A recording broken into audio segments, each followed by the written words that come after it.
Hello everyone, if you're new to my channel, consider liking and subscribing. It will make me feel wonderful if you do that. Thanks. By the way, I also have another Naruto and Luffy fanfiction channel. If you are interested, link is in the description. One Piece Straw Hat Family by Hotspot the 626th. As the crew travels through the Grand Line, something happens that not even the crew could prepare for. A baby? What are the Straw Hats going to do? Huge shout out to all the warlords of this channel. You know who you are. Want to stand among legends? Join the channel membership and show your support. Adios! What? Shouted the Straw Hat group in shock. All the crew minus Luffy and Nami had gathered to where Robin had been doing a little research. That can't be possible, Usopp said in disbelief. Indeed. Robin nodded to the long-nosed man. However, it is the case for almost all the Marines here, she said as he held several Marine files. She then opened on up. This man, while 21 years old, was only born 18 years ago. Almost every Marine here is older than what their birth date implies. How can that be? Zoro asked confused. I found that, on each file, something about a room of training was on it, Robin said. So it has something to do with this room? Said Frankie curiously.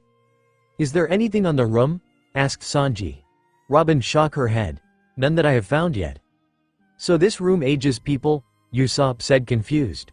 You don't think Luffy's grandpa took Mika in there? Chopper said worried. It seems logical, Robin said, though she seemed quite hesitant to agree with the reindeer's assumption. Brook frowned. That scoundrel. Let's find Luffy and Nami, Zoro said out of the blue. The group turned to Zoro and looked at him surprised. They may not know. He's right, Usopp said, but then his expression dropped. But how will they take it? We can only hope for the best, Robin said. The group then hurried out of the room and began looking for Luffy and Nami. Unfortunately, this was not the case. Many floors below the group, Luffy and Nami had come to learn the shocking truth. Nami was collapsed on the ground in shock and depression. Luffy stared at the door completely enraged. Kobe looked to be ashamed while Helmeppo didn't speak. It seemed that time had stood still for all of them. But soon, Luffy had enough. Luffy turned to Nami and picked her up. She barely reacted, still staring at the door. Kobe and Helmeppo watched him curiously as he moved Nami away from the door. Luffy took off his hat and placed it on Nami. We are going to get Mika back, Luffy said in a serious tone. That seemed to bring Nami out of her stupor as she looked up at her fiancé. Luffy then turned back towards the door. Kobe, get out of the way, Luffy said in a low tone. LL Luffy, what are doing? Shouted Kobe, nervous about what Luffy was going to do. Gear third. Luffy bit into his thumb joint. Bone balloon. Kobe and Helmeppo gasped when they saw Luffy's hand and forearm grow to giant size. What the hell? Shouted Helmeppo in shock. Kobe simply had his mouth open, shocked as well. When Luffy didn't show signs of holding back, Helmeppo grabbed Kobe and got out of the way. Gum gum giant pistol. Luffy launched his giant fist towards the door. Elsewhere, the crew was making their way down some stairs. Suddenly the whole base shook violently. Immediately, everyone grabbed onto the railing. Chopper shouted, what was that? I've got a good idea, Zoro said as he soon stood back up as the shaking calmed down. I hope Nami is okay, Robin added as she followed behind Zoro. Luffy, you better not be being reckless with Nami around, shouted Sanji down the stairs. Back below and outside the room of training, the large metal doors were now collapsed inward. Kobe and Helmeppo were in complete shock by Luffy's attack. Nami was only amazed, but soon noticed Luffy wasn't in sight. That is until the dust settled. Standing in the same spot was Luffy, but really tiny. Luffy, Nami said confused. I'm fine, Luffy said, though his voice was squeaky and tiny. Let's hurry and find Mika. Okay. Luffy and Nami entered the room. The couple was shocked when they got their first look inside. The room, if you could call it that, was huge, beyond huge even. It had a forest and even some buildings. It looked like a village. Not only that, but there was even sunlight and a sky, like they had just stepped outside. Nami even looked back behind to be sure. Behind them was the destroyed doorway. This room is mysterious, Luffy said, finishing Nami's sentence. Yeah, said Nami. Suddenly, alarms began ringing out. Nami and Luffy were immediately on guard. The two soon saw many Marines exit from the many small buildings, all armed with guns. With Luffy still shrunk, Nami knew they had to escape. Luffy, let's head into that forest. Luffy nodded. Yeah, I'm useless in this form. The two then ran into the forest. Go after them, shouted one of the Marines as every last one of them followed after the two. Back outside, the rest of the Straw Hats had made it to the large room. Wow, what happened here?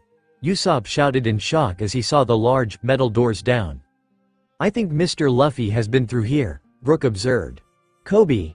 Zoro shouted when he saw Kobe and, to a lesser extent, Helmeppo stand back up. Kobe heard his name and turned to see the group. Before he could say anything, he heard the hurried footsteps from within the room. Out came more Marines, at first to check the situation, but then they saw the pirates. The Straw Hats halted. Zoro grunted, shit. Marines, shouted Kobe nervously. The Straw Hat pirates have invaded the base, capture them. Yes, sir, the Marines saluted to Kobe and then returned their attention to the pirates. We don't have time for this, shouted Frankie as he brought his arms together, forming a cannon, and took aim. Coup de vent. Frankie shoot out a large cannon of compressed air at the Marines. Most of the Marines were sent flying back. Back inside the room of training, Marines searched the forest for Luffy and Nami. Luckily, the couple had outsmarted the Marines and were heading for the barracks the Marines came out of. As they made their way to the barracks, Luffy finally changed back to his regular size. Yeah, I'm finally back to normal, shouted Luffy loudly. Luffy, shush, Nami said covering his mouth. Unfortunately, someone heard. Hey, over here, Luffy and Nami heard on the Marines shout. The two took off running immediately. There they are, one of the Marines spotted the two fleeing towards the barracks. With his shout, the Marines began rushing towards them. As Luffy and Nami left the forest, Nami was spinning her perfect climate-tacked rods releasing cool and heat balls and many of them. The Marines paid no heed to what the woman was doing and continued to chase them. They followed the two into the courtyard where they saw only Luffy standing in front of the large building. None of them had noticed the sudden drop in lighting. Monkey D. Luffy, you're under arrest, shouted one of the Marines as he and everyone pointed their guns at the rubber man. Luffy, however, did not seem worried, evident by his grin. Forecast update, Luffy said with a grin. The Marines looked at the pirate confused. From behind Luffy, Nami stood near the door of the large building. Like Luffy, she too didn't seem worried. There are dark clouds on the horizon. Chances of a lightning storm are high. I suggest heading for low ground. Dark clouds, repeated one of the Marines confused. One by one, the Marines looked up to notice that there were dark clouds above him. All looked confused. Or be made of rubber. Good luck, Luffy. Thunderbolt tempo, Nami shot a thunderball straight into the clouds. Nami then immediately ducked inside. No problem, Nami, Luffy said, shouting back at Nami, giving her a thumb up. At that moment, the dark clouds burst with lightning striking down on everyone in the courtyard. Nami paid no mind to the event going outside. She knew Luffy would be fine as he was made of rubber and be unaffected by her lightning attack. The Marines, not so much. This gave Nami ample time to search the building. Hopefully, there would be only a few Marines around. And if so, they will be drawn to the action outside. Nami advanced into the building, being stealthy and quiet. Outside, several Marines were on the ground charred. Luffy was still standing with a triumphant smile. That was easy, Luffy said, relaxed. Suddenly, there came a loud shout from the forest. Several more Marines exited the forest brandishing swords and attacked the Straw Hat captain. Luffy saw the Marines heading towards him and lost his smile. He then walked towards them. Where is Garp? Luffy shouted as he began fighting the Marines. What the hell was that sending Marines at us? Back outside the room of training, Usopp was shouting at Kobe. The Marines Kobe had sent at them were easily defeated and lay all over the ground. Sorry, but I was sure it wouldn't be too hard to defeat the cadets, Kobe said, apologizing to the crew. And if you're captured, you still could attempt an escape. Good call, Zoro and Sanji said, agreeing. Are Luffy and Nami okay? Asked Chopper. I saw a super light show inside the room, Frankie said with grin. Definitely Nami, Robin said. Then a scream came from inside. Flying towards them was a marine. He landed right in front of them with a hard thud. It was soon followed by a scream. Garp, and that would definitely be Luffy, Robin said. Damn, Luffy must be tearing up the place, Usopp said concerned. Let him, Sanji said as he smoked a cigarette. It's what that shitty vice admiral deserves. Should we go in and assist? Asked Brook politely. No, I think they are handling themselves fine, Robin said as she took a seat on some rumble. Mika, shouted Nami as she opened a door inside the large building. She was disappointed when she found only a closet full of mops. Damn. Nami slammed the door and moved on. As she moved further down the hall, you could see that several doors were already opened by her. Nami stomped and shouted, "Where the hell did Garp hide Mika?" Nami stopped when she heard a creak. Nami looked down a hallway to see a lone door open just a crack. She took immediate interest of the door and walked over to it. She pushed the door and entered. Nami was surprised. The room she entered was unlike the others. The room was not a closet or a kitchen or a mess hall. It was an actual room like someone was living here. It was small room, probably only for child. Nami took a look around the room. There was a bed, a desk, and shelf with a few pictures on it. Nami looked intensely at the pictures. There were 3 pictures. One was of her and Luffy holding their baby Mika. Another was Garp holding baby Mika. And the last one, Nami's heart clenched. The last one was Mika. But no longer a baby or a toddler. She was now a little girl, bearing a resemblance to Nami when she was that age. Only Mika had dark brown red hair, darker eyes, and grin that she swore was like Luffy's own. Nami couldn't believe it. She knew that what Kobe said was the truth, but seeing her baby now a child was far too much. Nami stepped back and fell back onto the bed. Ow! Nami immediately stood back up. Nami didn't notice, but the bed was a little lumpy, and it had something moving. Being the covers off, Mika revealed herself. She didn't look too happy, having been sat on, but soon forgot about it. She looked at Nami and Nami back at her. Neither one spoke to the other. Nami from mere shock and completely unprepared, and Mika who wore a blank. Nami tried to speak first. Am I? Hello. Nami was taken back when Mika happily greeted her. Hello. Nami replied almost stunned. I'm Monkey D. Namika, but I like to be called Mika. Nami was almost speechless. Mika, are you my mama? Asked Mika seemingly eager. Nami was caught off guard by Mika's question. What? Nami said dumbly. Because you look like her, Mika said as she looked over to the picture frame. Nami noticed this and grabbed the picture. She smiled. Yes, I am. Mika gasped. Nami saw the shock on her face despite that it was she who knew or had some idea. She waited for Mika to respond. The little girl seemed to be in deep thought. She looked like she trying to figure out what to say or do. Nami waited patiently until Mika finally spoke. Yes. Is my daddy? Mika nervously shifted in her spot. Is my daddy really Monkey D. Luffy? Nami looked at her daughter shocked. Gum whip, outside. Luffy wiped out an entire group of Marine cadets with a swing of his stretched leg. All the cadets were knocked out. Once Luffy regained his footing, he took a look around. Many Marines were knocked out and lay defeated all around him. However, he had yet to see Garp. Garp, come out so I can kick your ass, shouted Luffy in rage. That's no way to speak to your grandfather, brat. Hearing a familiar gruff voice, Luffy turned to see Garp. The old man stood just before the defeated Marines with his arms crossed and wore a toothy frown. What the hell are you doing here? Luffy didn't speak, but he turned fully towards Garp. He didn't look scared looking at his grandfather. He looked downright enraged. Garp wore the same expression as before and continued to shout. How did you get here so fast? Luffy didn't reply and began walking towards Garp. How did you know to get here? Garp kept asking away, hardly taking notice of Luffy's approach. Luffy then began to run towards Garp.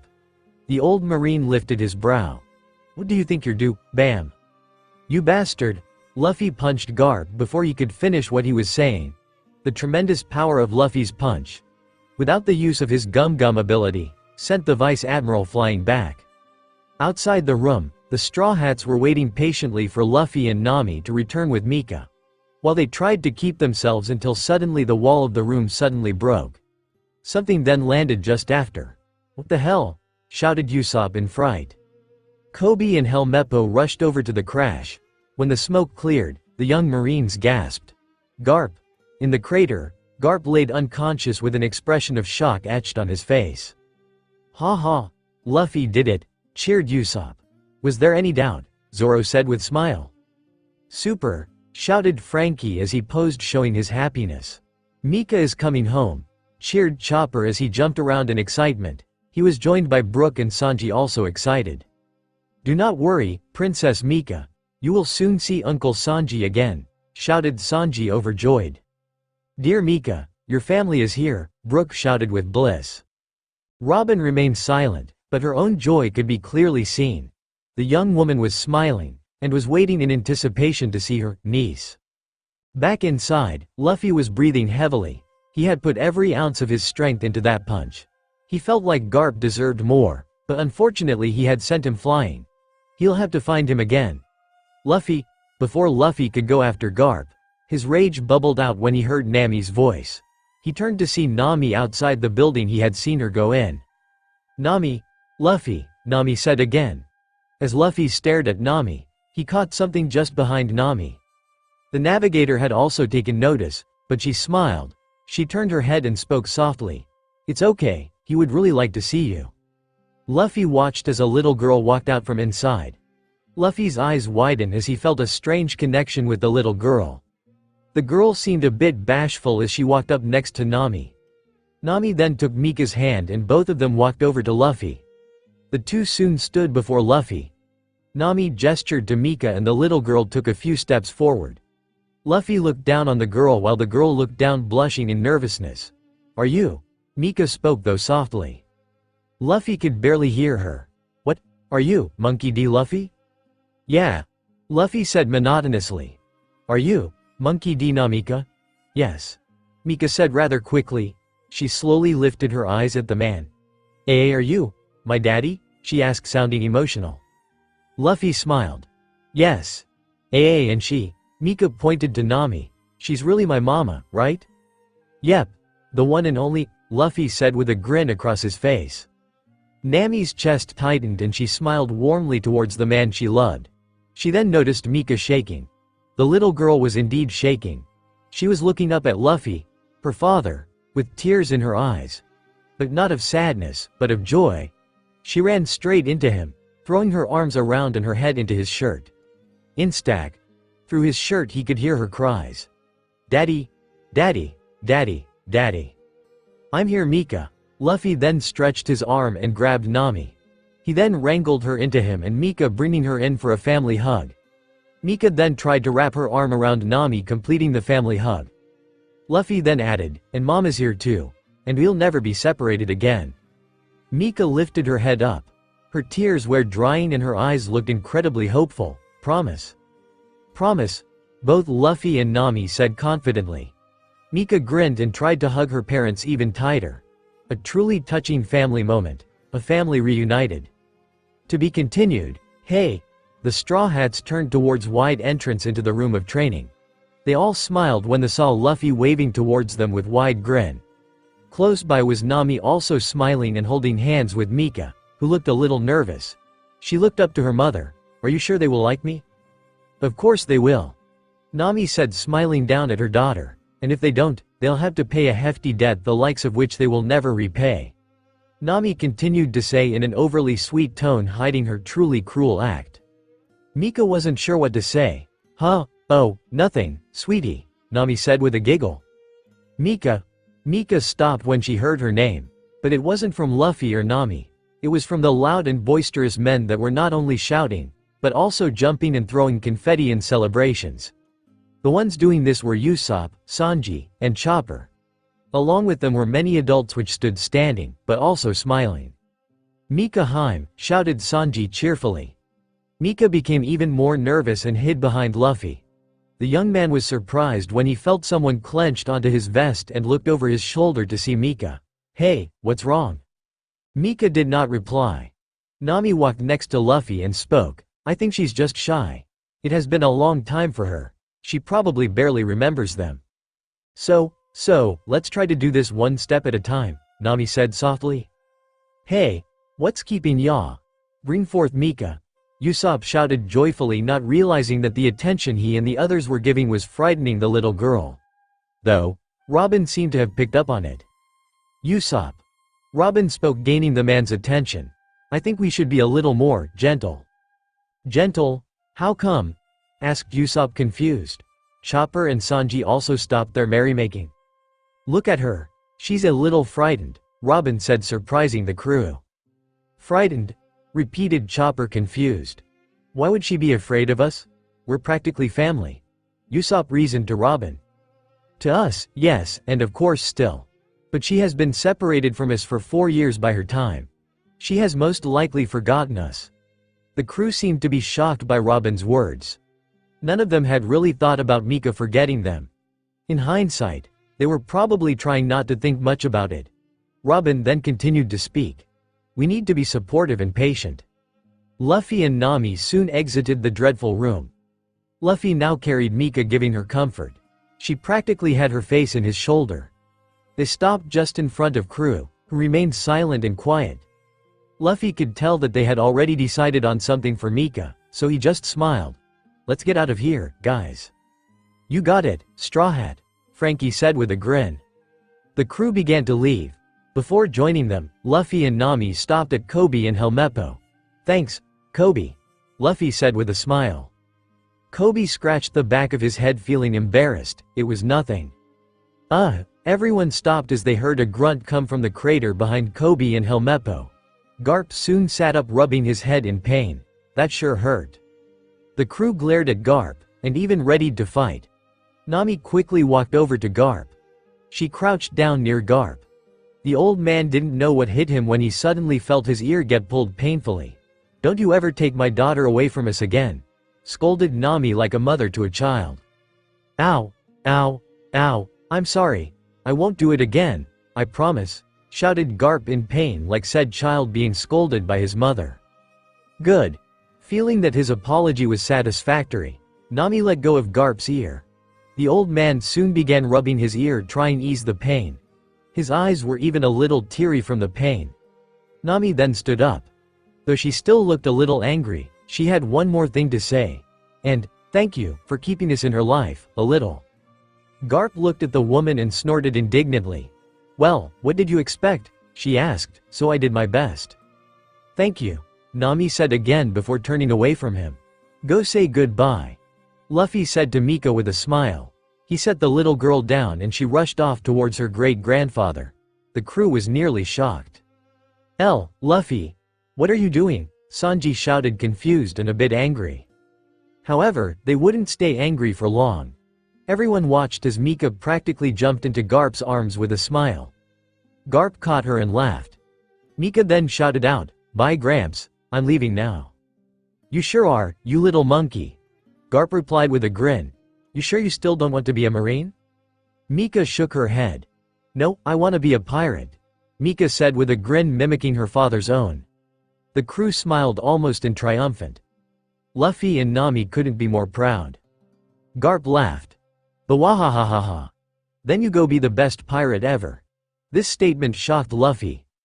Garp then set Mika on the ground. Now, get out of here before great-grandpa catches you, pirate. Bye, Mika said before running off to her parents. Luffy looked at his grandfather in disbelief. Why does she get to be a pirate, and have your support? Shouted Luffy. Garp grunted. You're my grandson. She's my great-granddaughter. There's a big difference between the two of you, Garp said in an uncaring tone. Stupid old man, Luffy shouted towards his grandfather. Daddy. Luffy soon lost his rage and looked down at his daughter. She looked up at him with an excited grin. I want to go home now. Luffy grinned back. He then picked Mika up and placed on his shoulders. He then pumped out his fist as he shouted, Then, let's go. He then ran with his daughter, mimicking his pose. Be careful, Luffy, shouted Nami as she quickly followed behind. Soon, the crew followed right behind. Sometime later, the Thousand Sunny soon left port. The marine base on Temper Island looked like it had just faced an army. Outside watching the pirate ship leave, Garp stood with Kobe and Helmeppo. Garp wore a large proud grin as he watched. Soon they were joined by Garp's right-hand man, Bogrot, walked up next to him. I just got off the phone with headquarters. And, they are disappointed that the room of training was destroyed and can no longer be used. Who cares? Garp said indifferently as he stuck his pinky finger in his nose. That room was a stupid idea anyway. He then took his finger out and flicked the booger off it. They see that now, Bogrot said with a nod. They are ordering that the base be abandoned now. Very well. Once all the men are healed up, get them on the boats. Yes, sir. Bogrot then took his leave. Kobe looked at Garp curiously. Sir, if I may ask. What is it, Kobe? Garp said as he opened a bag of cookies. Did you do all of this just to get rid of the room of training? Asked Kobe, sounding suspicious. Garp simply shrugged. Who knows? He then ate a cookie and remained silent as he watched the ship with his family on it leave. Wow! Mika shouted loudly as she took in this new sight. To her, this was the first time being on a ship. And the coolest one at that. As the adults soon finished their jobs in preparing the ship for sail, they found the little girl running all around exploring her new, though technically old, home. "Wee!" screamed Mika as she slid down the slide. "Look! A swing!" Mika soon rushed over to her next interest. She hopped on the swing and swung for a little bit. "Slow down, Mika," Nami said as she followed her daughter around, letting her freely explore with supervision. "What's over there?" Mika soon sprinted across the deck. Nami quickly followed. As Mika rushed towards a door, excited for what may be behind it, it suddenly opened. Mika stopped quickly as Frankie walked out. "Oh, little sis, having fun discovering the Thousand Sunny?" Frankie said with a smile. Mika turned around and ran to her mother hiding behind her. Nami was rather surprised how her daughter switched emotions so quickly. She quickly went to comfort her.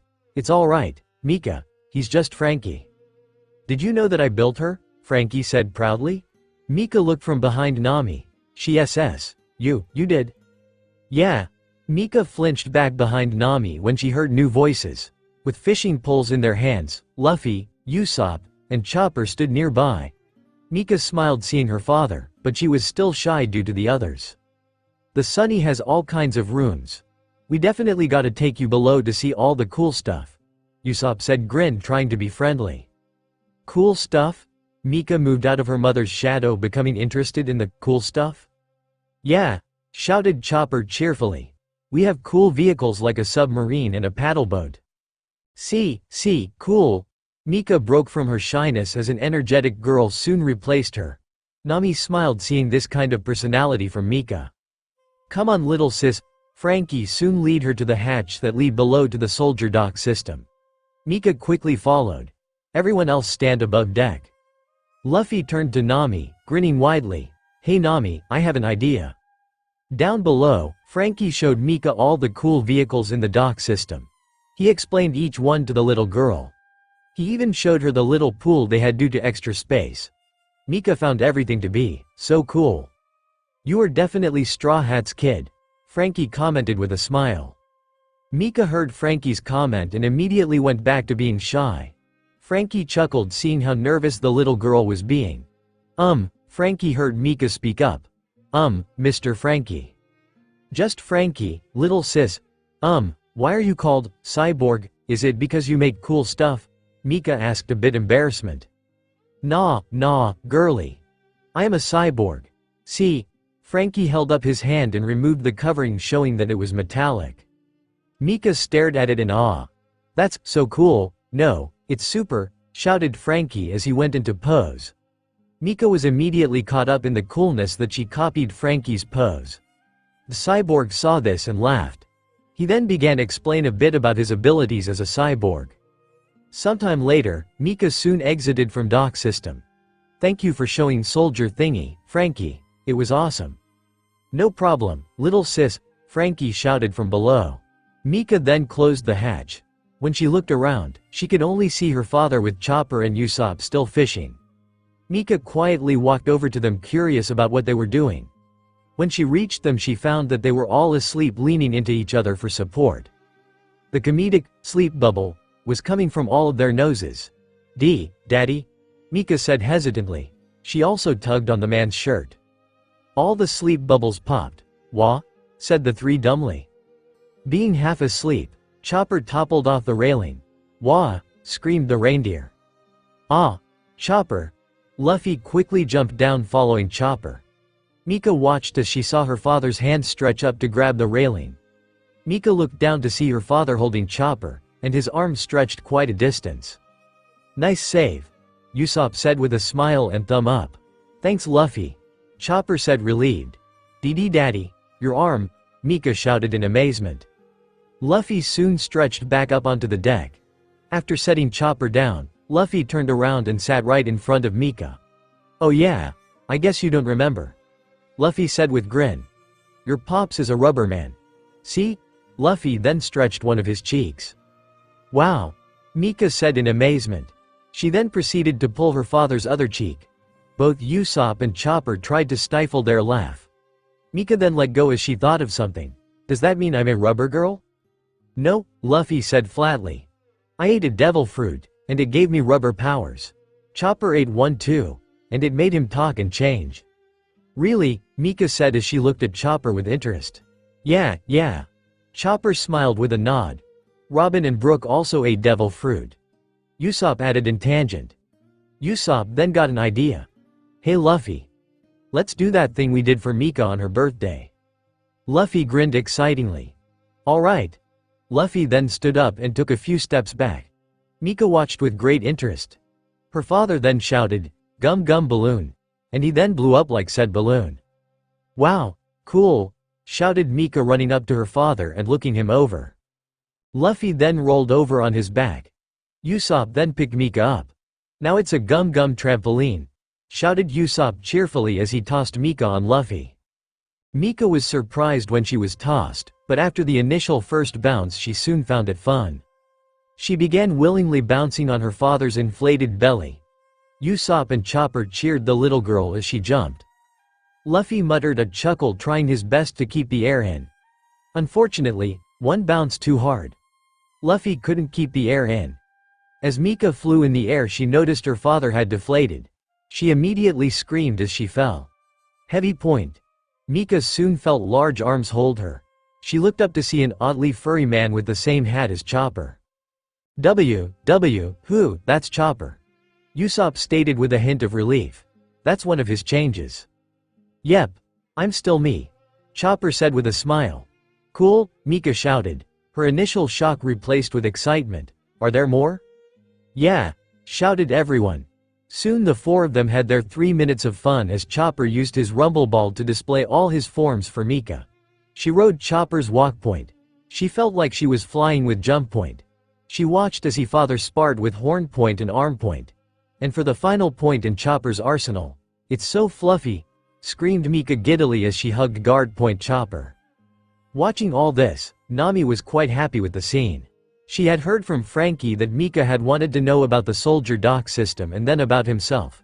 Nami was happy hearing it. It seemed that Mika was slowly reconnecting with everyone. She then watched as Mika pointed towards the crow's nest. The immature trio said something to her and the girl immediately took off. Nami had a good guess who was next for her to meet. I swear, if says anything bad, Nami said to herself with anger. Mika eventually made her way up to the crow's nest. When she got in, she was surprised to find someone already here. Zoro was, as usual, training hard with his weights. This session involved swinging the weights down like a sword. The first mate had heard the hatch open, but didn't bother to ask who it was. After a few swings, he noticed someone's presence near him. He momentarily stopped to look. He found Mika staring straight at him with a curious expression. What do you want? Zoro asked as he returned to swinging. Who are you? Asked Mika. I'm Roronoa Zoro, Zoro answered simply. What do you do? Mika asked a second time. I'm the first mate. Why? 'Cause I was the first your father asked to join this crew. Why? 'Cause I am strong. Why? So I can be the best swordsman in the world. Why? 'Cause, wait, stop repeating your question, shouted Zoro having finally fed up with Mika's repetitious question. Why? Mika continued not even the slightest bit afraid. Was it curiosity or familiarity that keeps her from fearing the demon swordsman? "'Cause you're annoying," Zoro answered. "Why?" "Because your parents are two of the most annoying people on this ship, right behind Arrow Cook." "Why?" "Because you're all stubborn." "Why?" "Stop it," shouted Zoro as he swung downward in furious anger. Unfortunately, he put too much strength into the swing and caused a hole to form on the floor. Both Zoro and Mika looked where the weights were. Zoro lifted the weights up to show the large hole in the floor. Zoro was completely gobsmacked. "Ooh, you're in trouble." Zoro turned and glared at Mika, the little girl covering her laughter and smile. "Gee, get out of here," shouted Zoro in frustration. Finally, Mika listened and quickly took her leave, still covering her laughter. He then turned to look at the hole. "Damn, Frankie's gonna be pissed." "He's not the only one." Zoro flinched when he heard Nami's voice. He turned to see the transponder snail practically on fire, mimicking the one on the receiver. Shit. Once Mika climbed down from the crow over to the cabin near the back. On the first door she opened, she entered the aquarium. "Whoa!" Mika shouted in pure excitement as she ran onto the couch, wanting a closer view of the fish. There were all kinds of fish in the aquarium today. So many fishies. Mika then heard shouts from outside. "We caught something." She heard her father shout in excitement. She then heard two other voices cheering that were definitely Usopp and Chopper. "Put it in the aquarium." Another voice came, though different from others. Mika wanted to see what her dad had caught. "Wait just a moment, Mika." Before Mika moved, she heard someone speak to her. She looked across the room to see the other woman of the crew. She had a few books around her, she was watching her instead. Mika immediately went shy seeing her, but she was not afraid. You're Ms. Nico Robin, right?" Robin nodded. "Yes, but please just call me Robin." Okay," Mika said insecurely. She then heard a metal latch open and turned back to see as Luffy and Usopp dumped a few fishes into the aquarium. "Cool," Mika shouted in amazement. Robin covered a giggle seeing the excited expression Mika was giving. It reminded her much of Luffy's own reaction. "Are you getting along with everyone, Mika?" Robin asked out of curiosity. Mika returned her attention to Robin. Again, she became shy. "Why, yes." "How many have you met, besides your parents?" Mika paused a moment. She held her hands off and counted off who she met. She then held her hand up. 5. Robin shook her head. 6. 6? You have just met me, didn't you?" Robin said with a smile. Mika blushed from embarrassment. Robin stifled a laugh. "Do not worry, we did just meet." Mika said hesitantly as she played with her fingers. My daddy said that you have, devil fruit powers." "Yes, I do," Robin said before crossing her arms. Mika wondered what the woman was doing. She then felt someone tap on her shoulder. She turned, expecting her mother or someone else, and found instead an arm coming out of the couch. Mika fell back in surprise. Robin chuckled seeing her reaction. "I ate the hana fruit. I can reproduce almost any appendage anywhere as long as I know where it is and control them." A set of hands suddenly bloomed before her. The hands gentle grabbed Mika and helped her up. Mika was surprised. She then turned back towards Robin. Thank you." "You're welcome, Mika." Robin Schwan. A voice came through the mast sounding lovey-dovey. Mika wasn't sure who that was. The voice then continued to shout. "Is there anything I can send you?" Robin walked over to the bar and opened the elevator door. Mika followed, watching with great interest. When Mika was close enough, Robin shouted back. "I wouldn't mind a bit of coffee, Sanji." "Hi," replied Sanji. "I'm also sending someone up as well." Mika looked at Robin, wondering what she meant. "Oh," replied Sanji, curious. Robin shut the door. She then turned to Mika and crouched down. "If you leave the aquarium, go up the stairs and you will find a door. That is where the kitchen is. That is where Sanji is." "Oh, thank you again," Mika said with a small smile before leaving. When she reached the door, she turned back to Robin and waved to her with a grin. Robin amusedly waved back. Mika then left. "She seems to be warming up to everyone quickly," Robin said out loud. Suddenly from around the mast, Nami appeared. She was smiling happily. "Yeah, it's amazing. I think it reminds me of a certain straw hat wearing man," Robin added a bit coyly. Nami understood completely, it a little uncanny almost. It's because of Garp. Robin looked at Nami a little surprised. Nami clarified. When I went to get Mika, there were pictures in her room. They had us together. And there were bounties in her room. She knew each one of you. Really? Robin said surprised. Well, only by name and appearance, but she knew who we are. Nami seemed to be getting emotional. And I know I should be angrier at Garp, but everyone has their own way of showing love, Nami. Robin said calmly. While Garp's method isn't justified, it was for his loved ones. You have just as much right to be angry at him as well as thankful. Do not feel confused. Thanks big sis. Nami said gratefully. Robin smiled and gave her a nod in appreciation. Nami. Suddenly Luffy rushed into the room. The young man looked excited. We're almost ready. Mika rushed upstairs following Robin's directions. When she opened the door she found herself in the kitchen. As she looked around, she saw the blonde man with hair covering his eye. She watched as he placed a cup and pot into an elevator. Sanji then sent the order down. When he turned he was surprised to Mika waiting at the door. Ah, hello, Mika Heim. Hello, Mika said insecurely. She looked around and found another person, but they had a big newspaper in front of him. Robin said you were coming up. Sanji said as he walked over to Mika. Is there anything that you would like? Mika said undecidedly. Ah, how about a mikan? Sanji suggested politely. Sure, Mika said not knowing what a mikan was. Sanji turned and walked to the fridge. Mika decided to take a seat at the table. She looked at the newspaper and tried to look around it. But whoever was behind it sure didn't want her to see him. She glared at the newspaper. Maybe it would burst into flames. Here you go Mika Heim. Sanji soon came back with cut-up slices of mikan. Mika didn't respond as she continued to stare at the paper furiously. Sanji sighed and turned to the one holding the newspaper. Oi, Brook. Put down the paper.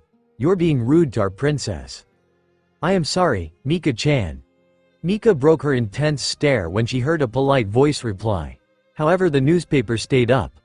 I only wish to reveal myself in a proper time. Mika was confused by what Brook said, but she still looked determined. She slowly slipped out of her chair. Sanji took notice and decided to play along. He walked next to Brook, gaining the skeleton man's attention. You shouldn't worry so much, Brook. You'll get wrinkles. Ah, but I can't get wrinkles because I'm just bones? Mika suddenly popped up in front of Brook's paper coming from under the table. You! Screamed Brook in shock. He soon lost balance on his seat and fell back. The newspaper scattered. Sanji immediately laughed at the scene. Mika was plainly confused. She crawled on top of Brook's chair and stood up to see the skeleton. From what she could tell, Brook was breathing heavily and trying to catch his breath. He raised his head as to see Mika. Dear Mika-chan, you nearly scared me to death. But Mika said with a cute tilt of her head, you're already dead, right? Sanji stopped laughing and looked at Mika shocked. Mika. Yo ho ho ho ho. Sanji turned back to Brook hearing his signature laugh. Brook was now sitting up and holding his sides as he laughed. You got me, Mika-chan. Good skull joke. Thanks, Mr. Brook. Mika said with a smile. Just Brook, Mika-chan. Brook said between laughs. Please try not to encourage his jokes, Mika Heim. Sanji said as he leaned against the table. Mika turned to Sanji and stared up at the man. Why do you call me a princess? Sanji chuckled. To put it simply, it because that you are precious angel. Pure, innocent, and far more important than anyone on this ship. Mika tilted her head confused by Sanji's words. Brook gave out a soft laugh causing Mika to turn to the skeleton. Or you can say since Mr. Luffy, your father, will be the Pirate King. It stands to say that Ms. Nami, your mother, will be the Pirate Queen and you a Pirate Princess. Ah, I never thought of that, Sanji said with genuine surprise. Pirate King, Sanji and Brook turned to Mika. The girl was completely under the spell of the romanticism of the title, Pirate King, much like their own captain. You should ask Luffy about that, Sanji said casually. It is his dream after all. Okay, Mika said with smile before getting towards the door. Sanji and Brook soon followed behind. When Mika opened the door there came a loud surprise. Mika was surprised when she saw all the adults in front of her throwing confetti. Wwwa, it's your birthday party, Mika, shouted Luffy with excitement. It is, well, it's not really your birthday, Nami said cautiously. She didn't want to say anything about how in real time Mika was still only 1 year old and that they had celebrated a short time ago. For now, it was about the present. We missed 4 birthdays, so we wanted to celebrate them all as soon as possible. We don't have any presents, Usopp said a bit apologetic. So we hope a little celebration with us will be enough. Are you kidding me? Mika said, sounding disappointed. The crew was a bit surprised by Mika's response. But then, the girl grinned widely.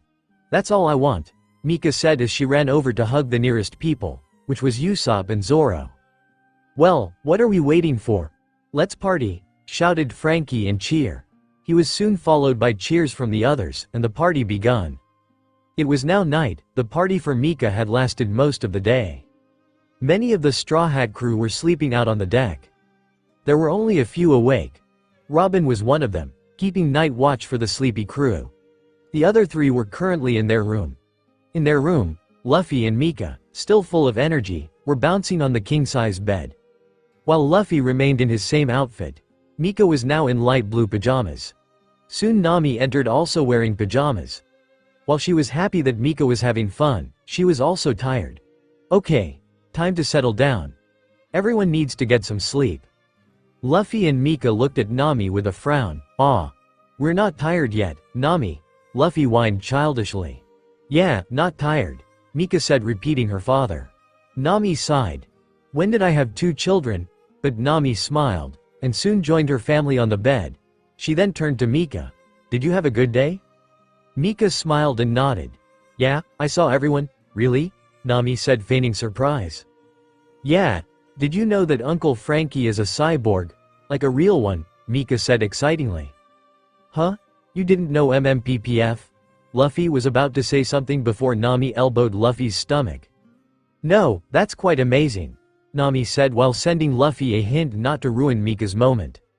Yeah, and Daddy, Uncle Chopper, Aunt Robin, and Uncle Brook ate these fruit things called devil fruits. Uncle Usopp and Uncle Chopper are fun to play with. Uncle Zoro is really strong, but grumpy. Aunt Robin is really smart and nice. And Uncle Sanji can cook food really good. And Uncle Brook is a skeleton. It's so cool. And Nami and Luffy listened to Mika throughout her explanation of each and every crew member. She listed all things that she had learned today. Things that, of course, they already knew. But through the eyes of a child, especially their child, it was like looking into a new world. And Daddy, what's— Before Mika could ask her question, she released a loud yawn. Nami and Luffy chuckled. I think it's time for bed, little monkey, Nami said as she pulled the covers over, giving a silent signal. But, I want to ask Daddy about the Pirate King, Mika said as Nami moved her underneath the covers. Nami blinked in surprise. Well, that's my goal, Mika. Mika and Nami turned to Luffy as the man spoke with a grin and brimming with confidence. I'm going to be the Pirate King, and have many adventures with my crew getting there, and after too. Can I go on adventures too? Asked Mika as she snuggled underneath the covers looking at Luffy. Yeah, Luffy said with a grin. Only if it's safe, Nami added before giving Luffy a disapproving glare. Luffy replied with a nervous chuckle. Nami and Luffy looked down as they heard Mika speak up. Half her face was under the covers, but through her eyes one could tell she was a little nervous. Could you read me a story? Nami thought about it. I don't see why not. Nami then slipped underneath the covers next to Mika. But only one, then two bed. Yeah, story time. Unsurprisingly, Luffy was the one excited as he followed suit and slipped under the covers on the other side of Mika. Nami rolled her eyes at her fiancé's childish attitude. She then looked down at Mika. What kind of story should I tell? Oh, how about our adventures? Luffy suggested excitedly. Mika's eyes widened, showing her own excitement. Nami smiled. Yeah. That sounds perfect, but where to start? From the beginning, Mika said with her entire head sticking out. Nami giggled. Okay, but you'll have to survive listening to your father tell the story. Alright, Luffy said with excitement. Mika turned over to see her father. Nami scooted in closer, provided a little warmth and comfort for Mika. The little girl felt her mother that felt so familiar. Luffy then began his story. So, it all started when I got sucked into this huge whirlpool. In the following few months, Mika would have many small adventures with her family. They were all fun for Mika. The little girl even started keeping an adventure diary at the suggestion of her auntie, Robin. Mika learned much on her adventures, but most importantly she learned more about her family. In time, she felt like she was really home. Everything was finally back in place, as if the events of those few days, or years by Mika's perception, never happened. Everyone could continue on their journey. On an island having a nice, warm day, the Thousand Sunny had docked for supplies. With most of the crew out, Nami had taken Mika to a park to play. The young girl was excited to play with all the children. Nami sat at a bench reading a newspaper. It was one part to hide her identity and another to learn of world events. As Mika played tag with a bunch of kids her age, she suddenly caught sight of something. She left the game and bent down to dig into the grass. What she found was a small diamond ring. "Ooh, pretty," Mika said, fully amazed by the shiny object. "I bet Mama would like it." "Oh, where is it?" Mika looked over as she heard a woman crouching down in the grass. She looked worried and a bit panicky. The woman had brown hair that looked brittle, her clothes raggedy and worn out, and her body thin and frail. Being curious, Mika walked over to the woman. She asked, "What you doing?" "Oh." The woman was surprised hearing a voice speak to her. She coughed before she turned to see the young girl looking at her curiously. The woman took a calming breath before smiling weakly towards the girl. She asked, "Am I bothering you, little girl? I'm terribly sorry. You see, I lost something very important and I must find it." "Something important?" Mika repeated as she recalled the ring she found. She then held out her closed hand and opened it to reveal the ring she found. She asked, "Is the important thing this ring?" The woman gasped. "Oh yes, thank you, she said as she hugged the little girl overjoyed. Mika looked completely confused, but said, "You're welcome, I guess." She then watched as the woman took her ring back and placed it on her left ring finger. She noticed how relieved the woman was, which interested Mika. So she asked, "What's so important about that ring?" The woman giggled softly. "I guess you're too young to know, but this ring is a wedding ring," she stated cheerfully. "Wedding ring?" Mika said, confused. "It means that I am married to someone I love, and that I am faithful to him," the woman explained a little further.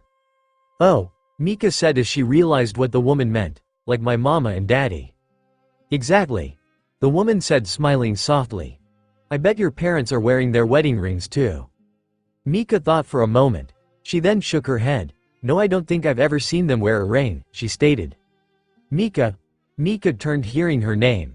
She looked over to where her mother sat. While she didn't see her from behind the newspaper, she did see her mother's hand waving. She smiled and turned back to the woman. "I gotta go.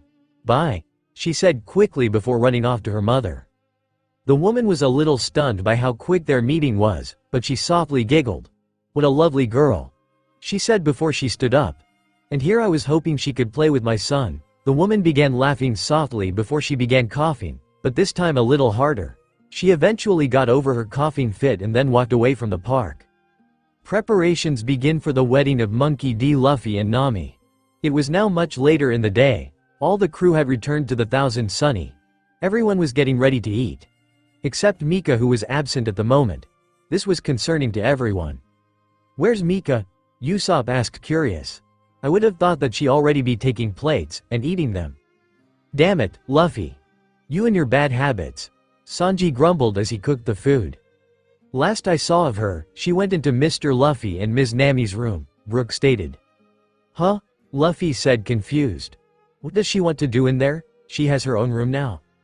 Nami stood up from the table. She told everyone, "I'll go check on her." "Do not worry. We won't eat until you return," Sanji stated with a smile. "Ah," Luffy, Usopp, and Chopper whined. Nami ignored the shouts and complaints from the men as she left the dining room. She walked over to her and Luffy's room. Before she could open the door, she heard a noise inside the room. "What the?" she thought, confused and concerned. Silently, she opened the door and peered inside. She saw Mika on her bed. She was digging through her jewelry box. This shocked Nami. Mika hummed out loud as she stopped digging through the jewelry. "Where does Mama keep it?" Monkey D. Namika. Nami shouted as she fully entered her room. Ah! Mika screamed, hearing her mother use her full name, Mama. Young lady, what did I tell you about going through my stuff without permission? Nami said scornfully. Mika puffed her cheeks out, pouting, and lowered her eyes, looking down at the floor. She spoke madly, to not to, and that asking daddy isn't the same. Exactly. Nami stated, crossing her arms, mad. What are you doing looking through my jewelry anyway? I wanted to find your wedding ring, Mika said, still pouting. Nami's frown turned into an expression of surprise. Wedding ring? She asked, confused. Yeah.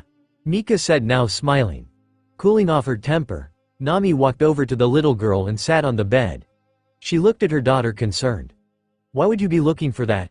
How do you even know about that? She asked. Well, when we went to the park I found a ring that belonged to this nice lady. She said it was her wedding ring, and that it means she loves him forever. She said you and daddy had one too. But I can't find it. Mika said, sounding disappointed at the end. Nami was quite surprised by Mika's answer. At first, she wasn't sure what to say. She instead decided to just show her. She pulled out a necklace from around her neck with a diamond ring. She saw how Mika gasped in surprise and then cooed in awe. Nami smiled as she held the ring up. She told the girl, "This is the engagement ring your father gave me when he asked me to become his queen. I keep it close when on deck, wear it on special occasions, and leave it in a special safe when I leave." Mika frowned. But it's not a wedding ring, she stated, confused. Nami shook her head. No, it's not. Your father and I, we haven't been married yet, she told the girl honestly. Why? We never got around to planning it. Or even setting a date. We've been very busy, Nami stated, growing quiet. While true, she didn't want to say that any thought of a wedding was placed on hold after Mika was born. Never mind the fact that Mika had also been kidnapped and had only been back with them for a few months. She didn't want Mika to feel like it was her fault. What do you do to get married? Mika asked, curious. Nami smiled. Well, when two people who love each other get married, they hold a big ceremony where someone official unites them together. Afterwards, they hold a big celebration with all their friends and family to congratulate the couple. She explained, sounding excited. Oh, so it's like a big party, Mika stated excitedly. Yeah, I guess so. Then, let's do it, Mika stated with a big grin. Nami jolted in surprise. She responded, what? Let's get married, Mika shouted, overjoyed as she stood up on the bed, throwing her arms out. Nami was so surprised she let the action slid. This soon included her jumping on the bed and then jumping off the bed. She continued to repeat the same shout, let's get married, all the way out of the room. Wait, Mika! Nami shouted as she ran after her. The kitchen door opened as Zoro looked out, annoyed. He shouted, hey, what's taking so long? Let's get married, Mika shouted as she cheerfully ran past her uncle.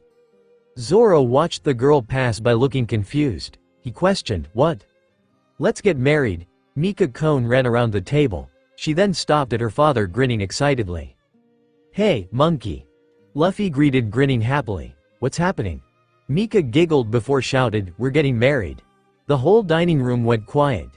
Nearly every crew member was stunned by the little girl's statement. Even when Nami entered the kitchen, she was surprised to find the whole room quiet. Everyone looked at Mika, stunned. But the silence was soon broken as Robin started laughing. Finally, the rest of the group shouted, what? Who's getting married? Luffy said, suddenly sweating and speaking nervously. Damn it, Sanji! Usopp shouted towards the chef angrily. What did you promise her? You jerk, Chopper shouted. Letcher, Brook said, disappointed. Pedo Cook.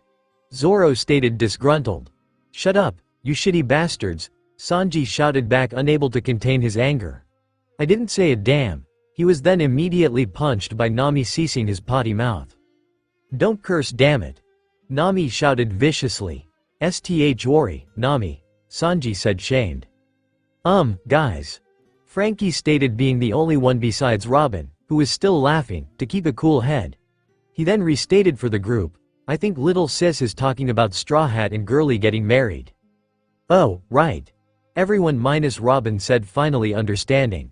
Robin finally stopped laughing. She smiled as she spoke optimistically, actually, I'm glad someone mentioned this. I was just surprised that it was Mika who would say it. That's because I'm super smart, right? Mika said, grinning proudly, though innocently. Indeed you are. Robin agreed. Ow, that's right, Frankie cheered supportively. Usopp looked over at Nami curious. He asked, what did you guys talk about over there? Mika wanted to know about rains, and one thing led to another, Nami said with a weary sigh and shrug. Well, now that this subject is out in the open, Brooke stated in an adult tone. Are there plans for the union of our captain and our navigator? Well, Nami said unsure, we've never discussed it. We should get married today, Mika shouted innocently. Mika, only your mom and dad are getting married. Not all of us. Usopp stated sympathetically to the girl. Mika's eyes widened. Oh, she said in understanding. That actually doesn't sound like a bad idea. Zoro stated seriously though smiling. I mean, you guys have put this off long enough. Come on, guys, let's be serious. Nami stated to the crew. No one is going to marry two wanted pirates. If I may, Nami. Robin spoke with a smile. Traditional, pirate captains could marry any of their crew members should the need arise. Luffy looked at Robin intrigued. So, I can marry off anyone in my crew, he said looking excited. That's awesome. Hey, who wants to get married? That's the most sensible thing you ever said, Captain, Sanji shouted before he dashed next to Robin. He was completely enamored with the woman already. He shouted, oh, Robin-chan, let's get married. Shut up, shouted everyone except Luffy, Robin, and Mika. Luffy, Nami said warningly. Robin softly laughed before continuing to speak, however, I would not think that Luffy marrying himself to Nami would be very viable. This is an important ceremony. He'll probably mess it up. Usopp said agreeing with Robin. Then, who should marry Luffy and Nami? Chopper asked. After the captain it's the first mate, right? Brook said as he gestured towards Zoro. Perhaps Mr. Zoro may be able to perform the ceremony. Huh? Me? Zoro said confused. Zoro? Nami said in disbelief. That sounds like a great idea, skeleton bro, Frankie cheered out approvingly. Wait, hold on a minute, Nami said trying to calm the crew down. So, we're having a wedding? Mika asked curiously. You bet, Luffy said grinning. Yeah, cheered Mika. Would someone listen to me? Nami said, her anger starting to rise. A wedding. A wedding. We're gonna have a wedding. Luffy, Usopp, Chopper, and even Sanji cheered out as they danced the same Kenkan dance together in joy. Mika was joining in as well, clapping and shouting with the group of men. Ow! This is gonna be great, Frankie shouted ecstatically. Oh, I just can't wait to see Ms. Nami walking down the aisle, Brooke stated in admiration. Hey! Nami shouted loud enough to get everyone's attention. I haven't decided if we're even going to have a wedding yet. This outburst surprised the crew.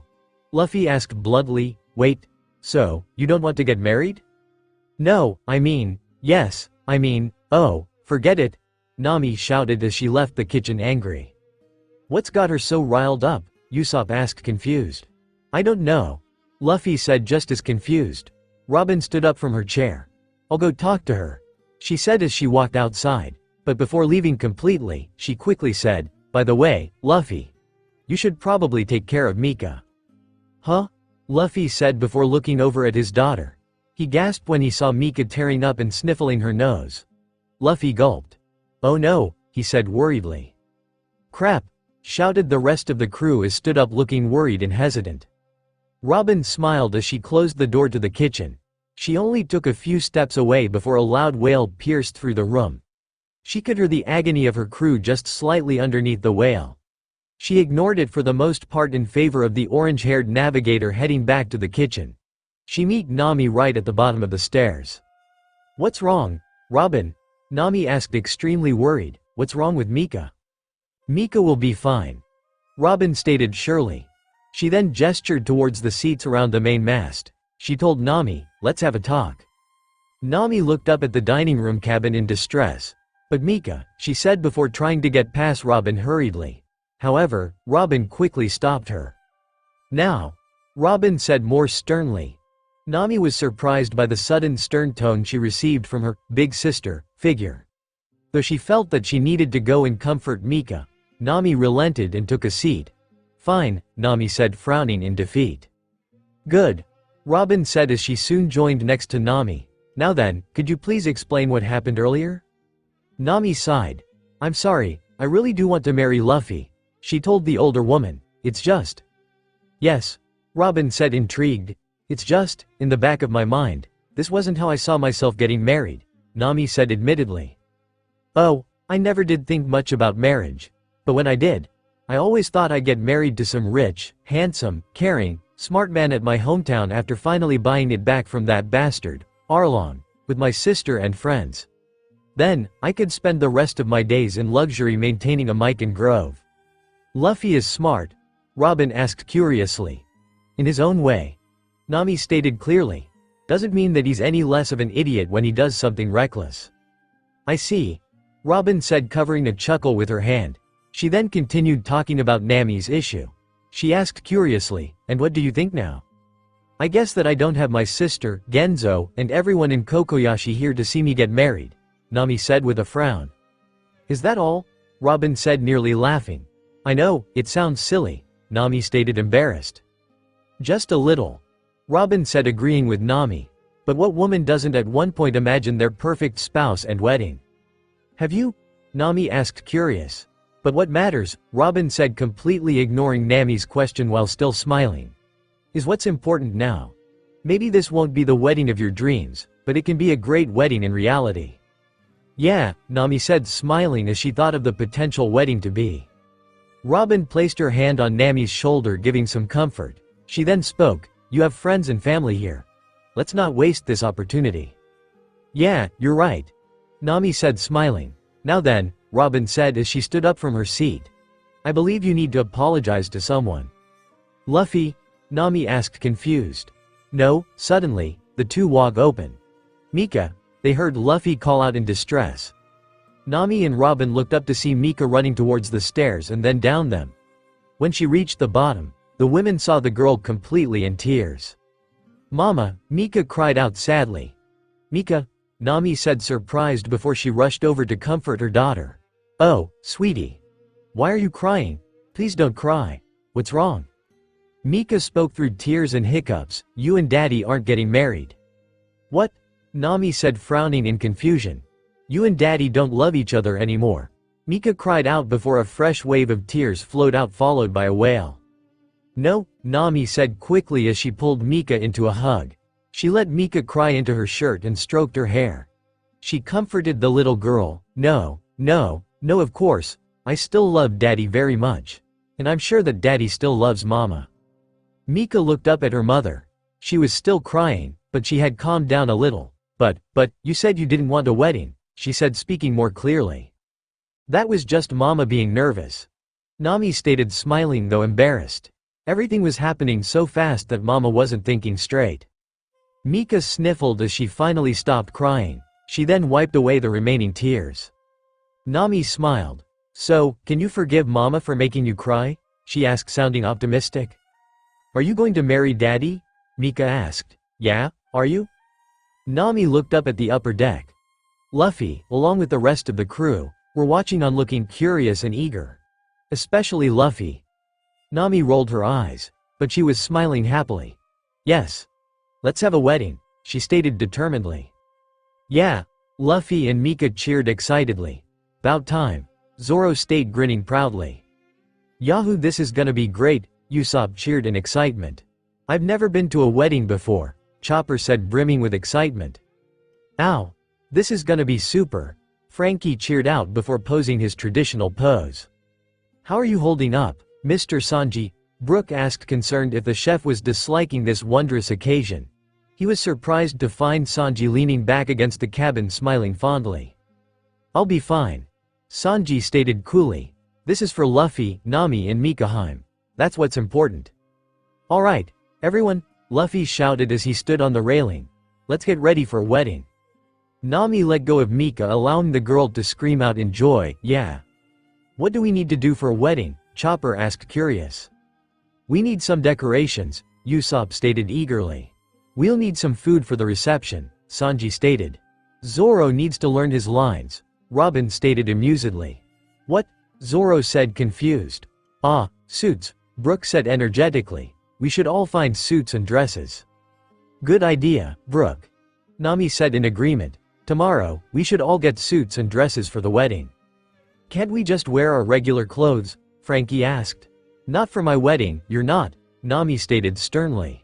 Frankie's sweat dropped with nervousness. All right, he said. Hey, Frankie, Usopp shouted. We should build an altar. An altar? Chopper asked. It's where Zoro will marry Nami to Luffy. It's something festive, Usopp stated. Good idea. Lone nose bro, Frankie shouted eagerly. It'll be the most super altar ever for the best wedding ever. Alright, everyone, Nami stated to crew cheerfully. Thank you all for doing this. Tomorrow, we'll get all the things for the wedding. Yosh, cheered the entire crew. Mika let out a giggle, being incredibly excited for tomorrow's event. The next day, the Straw Hats divided up the tasks.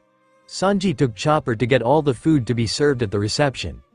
Usopp took Zoro to get the decorations. Brooke sought out nice clothing for the men to wear with Luffy. Frankie stayed behind on the Sunny and constructed the altar. Nami, Robin, and Mika went out to pick addresses. Being a rather small town, there was only one store that sold wedding dresses and the like. Mika wasn't exactly thrilled about this kind of shopping. Mama, I don't want to wear a dress, Mika stated madly. Oh, come on, Nami said encouragingly. She was holding a small, frilly, white dress towards Mika, trying to make her try on the dress. But as stubborn Mika was being, Nami could be even more so. She spoke in calm voice. This is for Mama, remember? And Mama would love to see her little flower girl in a lovely dress. No, Mika stated sourly. And also, I don't want to be a flower girl. That's lame. I want to be the ring bearer. Nami blinked surprised. Where did you hear that? She asked. Uncle Usopp. He was talking to Uncle Chopper about it. Figures. Nami said before sighing wearily. Unfortunately, the position is for a boy, which is probably why Usopp was talking to Chopper about it. Mika whined out loudly. Standing nearby, Robin chuckled, overhearing the mother-daughter conversation. Robin spoke, so if Chopper is the ring bearer and Mika is the flower. Ah! Mika groaned loudly in displeasure. I guess that makes me the maid of honor, correct? Yes. Nami nodded as she stood up. Who's the best man? Zoro is the one marrying them? Nami giggled. Luffy said that. All the guys are the best, so I guess it'll be a little crowded at the altar, she stated cheerfully. Robin couldn't help but laugh as well. How sensible of the captain, she said amusedly. Mama, Mika piped up in a whining tone as she pulled on her mother's shirt. Are we done yet? I'm hungry. You are your father's child, Nami said under her breath, slightly annoyed while not directly looking at Mika. Robin heard, and she covered her smile and laugh. Nami then turned to Mika smiling. She spoke clearly, okay, we'll get something to eat. Yeah, Mika cheered happily, and afterwards, it's back here to find a dress. Ah, Mika said as his good mood was spoiled by her mother's last sentence. Nami smiled, feeling good about dashing her own child's hope away. Of course, it's all in good fun and very much a part of parenthood. The group then left the store to look for a restaurant. They eventually entered the plaza, where many people were walking by or standing around talking with others. Robin quickly pointed out a restaurant and they made their way other to it. As they walked to the restaurant, both Nami and Robin took notice of some sporadic movement far on the other side of buildings at the other side of the plaza. They saw Marines running around, though it didn't look like they after them. They both narrowed their eyes, suspicious. Then suddenly, there came some gunfire. Everyone in the plaza froze, including our group. Soon following was a big explosion of white smoke. The entire crowd was in aghast. Pirates! Then someone shouted, running away from the smoke explosion. Pirates are here, he shouted. Nami was immediately worried. Please be a different group of pirates, she said quietly while crossing her fingers. Mama? Mika asked as she looked up at her mother. Please be a different group of pirates, Nami continued to say, hoping beyond hope. Suddenly, there came another explosion of smoke. The group looked over to see someone burst out of the smoke. All three of them recognized the person immediately. It was Luffy. Damn it, Luffy! Nami shouted in rage. As Luffy landed on a roof, he heard his name being cursed and blinked surprised. He turned around and quickly spotted Nami, Robin, and Mika. He smiled and turned around to wave at the group. "Hey, guys," he shouted cheerfully. "Get back here, Straw Hat," shouted a gruff and familiar voice from within the smoke. Luffy turned back towards the smoke. Suddenly, the smoke began forming into a person. Standing on the roof with Luffy was now Marine Commodore Smoker. As always, he was not pleased to see the Straw Hat pirate. He immediately threw his smoke fist towards the pirate. "Oh," Luffy said before jumping away heading towards the plaza. "Pirate!" shouted a civilian in panic. This one shout soon erupted the plaza with panic and mayhem. Civilians ran every which way to find safety. Nami street panicking crowd with Mika between them. They were the only ones not panicking with Mika being confused. She asked, "What's going on?" "Mika, just stay where you are," Robin said, warning the young girl. "Run!" shouted the voice of Usopp. The group looked over to side where they saw Usopp, carrying a full bag over his shoulder, and Zoro running out of a street.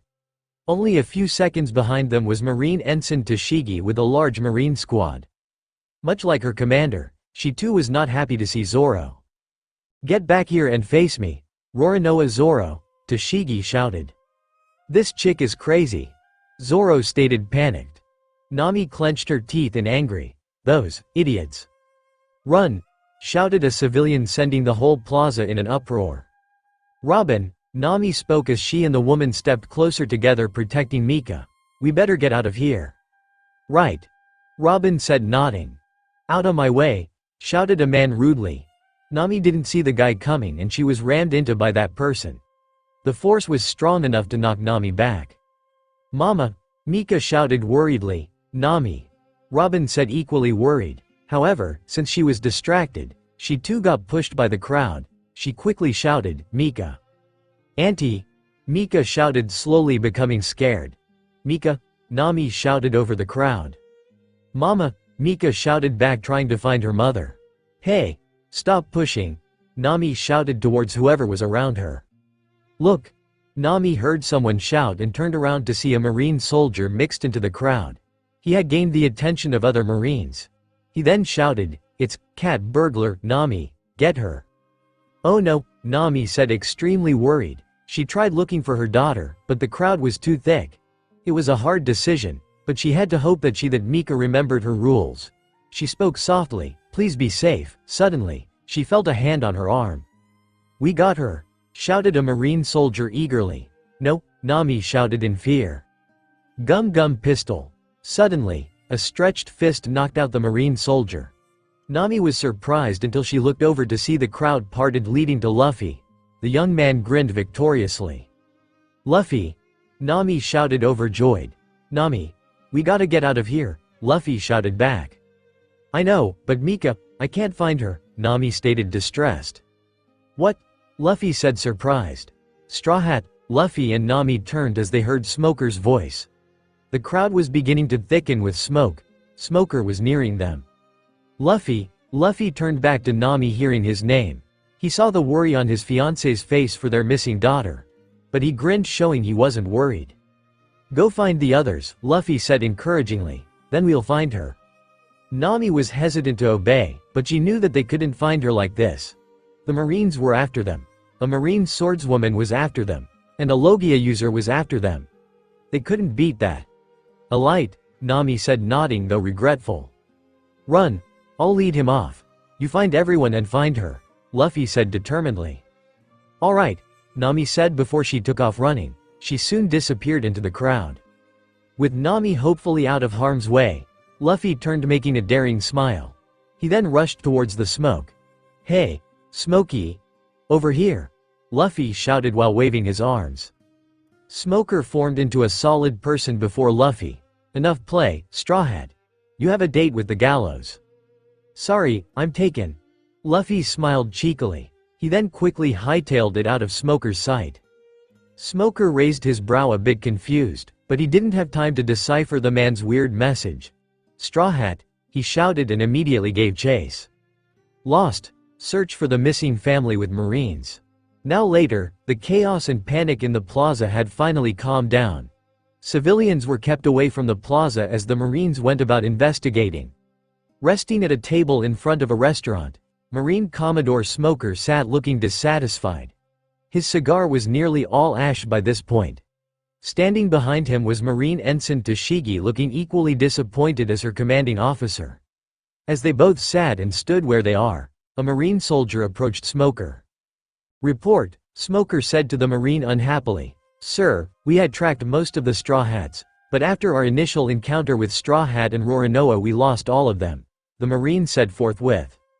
Smoker grunted in displeasure. He couldn't be too swore at his own men.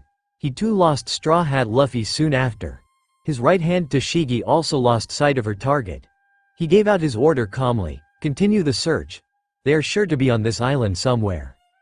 "Yes, sir," the Marine said, saluting to his commander before taking off. "I'm going to join them," Toshigi said, frowning as she walked off. Smoker didn't argue with his protege and let her go. As she walked around, she still felt disappointed in herself. However, she clutched her fist determinedly with renewed purpose. She spoke to herself, "I'll definitely find Roranoa Zoro. And I'll take the Wado Ichimoji from you." "Mama," Toshigi froze. She immediately noticed that the voice was that of a child. A girl, no less. Her regained purpose was suddenly swept to the back of her mind as she turned around. As she looked around, she saw that many of her fellow Marines were resting or busy investigating. None of them seemed to have noticed that shout. "Mama," Toshigi heard the voice again. While she knew she had her duty to find the pirates, a citizen was in need. Immediately, she took off to find the girl. Mika was really confused. After being separated from her mother and aunt, she had been pushed around by a bunch of rude adults until she finally got out of that mess. She stayed there until the crowd had pretty much disappeared. She paid no mind to the Marines. The obvious effect of growing up on a secret Marine training base. Of course, for whatever reason, the Marines weren't paying much attention to her either. So, now she was out looking for her mother. "Mama, little girl." Mika turned around when she heard someone speak to her. Right behind her was Ensign Toshigi, giving her a friendly smile. The young woman spoke again. "Are you in need of assistance?" "Ah, stranger," shouted Mika as she jumped back and away from Toshigi. Toshigi was surprised by the girl's reaction and became flustered by it. "Wait, I'm not a stranger." "Well, I am. But I'm a Marine. We help people." "You're still strange," Mika retorted back. "I'm not strange," Toshigi said lowly and quietly, feeling a bit insulted by the girl. However, she remained firm to help this little girl. She smiled and stated, "Okay then, my name is Toshigi. I'm a Marine rank ensign. What's your name?" "Mika." The girl stated, suspicious. "See, now we know each other. Which makes me not a stranger," Toshigi said, smiling. "Yeah," Mika said cheerfully. Toshigi saw that the young girl not trusted her. She then asked again, "Okay, Mika, do you need help?" Mika told the Marine woman, "Yeah, I can't find Mama." "Did you lose her when everyone was in a panic?" Toshigi asked, curious. "Yeah, oh, you poor thing," Toshigi said sadly. "Would you like me to help you find her?" "No," Mika replied with no interest. Toshigi faltered as she was caught off guard by the child's reply. She quickly asked, why not?" "Because," Mika replied innocently. "That's not really an answer," Toshigi thought with a sweat drop. She then asked, "Little girl, are you sure that your parent will come get you here?" Mika actually thought for a moment. After a few seconds, Mika frowned before replying, "No." "Then, maybe I can help you," Toshigi asked, appearing sensible. "Okay," Mika said with a smile. "Toshigi." The young woman muffled a squeak when she heard her name called. She turned around to find Smoker behind her. He looked to be impatient. He asked concerned, "What are you doing?" "Sir," Toshigi shouted, giving him a salute. "I found this little girl. She lost her mother during the panic. I would like to help her search." "Denied," Smoker said harshly. "What?" Toshigi said in shock. "Drop her off with the local authorities. We have criminals to find." "But sir, no buts," Smoker said harshly again. "We can't waste resources finding a little girl's missing parent." "You smell," Toshigi and Smoker looked down when they heard Mika suddenly blurt out, "Mister, you smell like smoke." Toshigi gasped at the girl's boldness. Smoker now had his attention completely on the girl. He stepped forward just a little and then crouched down. They both stared eye to eye at each other. Smoker then finally spoke. Yes. I do. It's because I have a bad habit of smoking. Make sure you don't smoke when you grow up. Mika smiled. That's what Mama and Uncle say, though, I still see Uncle smoke whenever he thinks I'm not around. Bad habits are hard to kill. Smoker stated. If Big Sis Toshigi can't help me, then can you help me, Uncle Smokey? Mika said with sweet smile. Unfortunately, Uncle Smokey can't. Smoker said gruffly despite using his new pet name from the girl. He needs to search for some bad people. But I really miss my mommy. Mika stated as she began to tear up and sniffle. Please help me find her. Instantly, Toshigi was caught in the girl's emotional snare. She would have immediately gone to the girl and embrace and a hug to comfort her. However, her commander was made of thicker skin. He didn't react much from his usual stern expression. Sirs. A Marine soldier spoke up standing behind his commanders. Once he had gained their attention he spoke again. I have another report. We still haven't found any of the Straw Hats, and we've lost their trail as well. What would you like us to do? Start by spreading out your search. Check the forests, Smoker stated. Yes, sir, the Marine said before saluting and leaving to relay orders. Toshigi looked at the Marine Commodore oddly. She immediately asked, Sir, aren't you going to lead the search? If they find anything, they'll respond. Sir, Toshigi asked confused. Hey, little girl. Smoker said speaking to Mika. Do you remember where your mother was last? Mika nodded saying, yeah. Then let's start there, Smoker stated. Toshigi gasped in surprise. She asked, You're actually going to help, sir? We can't ignore a polite little girl who misses her mother, Smoker stated gruffly. Toshigi smiled and saluted saying, Yes, sir. You're just a big softy, Uncle Smokey, Mika commented teasingly. Smoker growled and refused to reply to her comment. Let's just find your parents, he stated as he led the group in their search. Mika giggled excitedly as she walked with Toshigi. The young woman smiled down at the little, keeping a careful eye on her. None of them realized that they were being watched. On a water barrel, a female eye was watching the group. Once the group was gone, the eye disappeared in a whiff of flower petals. A few minutes earlier, let's see what happened to the Straw Hat crew. From the plaza, the crew was spread out in all directions. It also didn't help that Luffy and Zoro were being chased by two determined Marine officers. Luckily, everyone was able to escape. They all meet up back at the Thousand Sunny, probably the safest spot, while a whole Marine squad was on the island. Most of them were out of breath from all the running, especially when many of them had stuff to carry. I'm glad we lost them, Usopp said exhaustedly. These old bones of mine, Brook spoke sounding old. They're not as spry as they once were. Yo, ho, ho, ho. Frankie walked over to the edge of the Sunny. He spotted his crewmates laying around all tired. He lifted his sunglasses up and looked at the crew confused. Happened to you guys? We ran into the Marines, Sanji stated before lighting a cigarette and smoking it for relief. Did everyone make it back? Zoro asked as he sat on the ground resting. No, Nami said as she looked down at the ground in disappointment. She then looked up at the crew nearly about to cry. Nami, Robin said trying to comfort the younger woman. Hey, where's little sis? Frankie asked confused.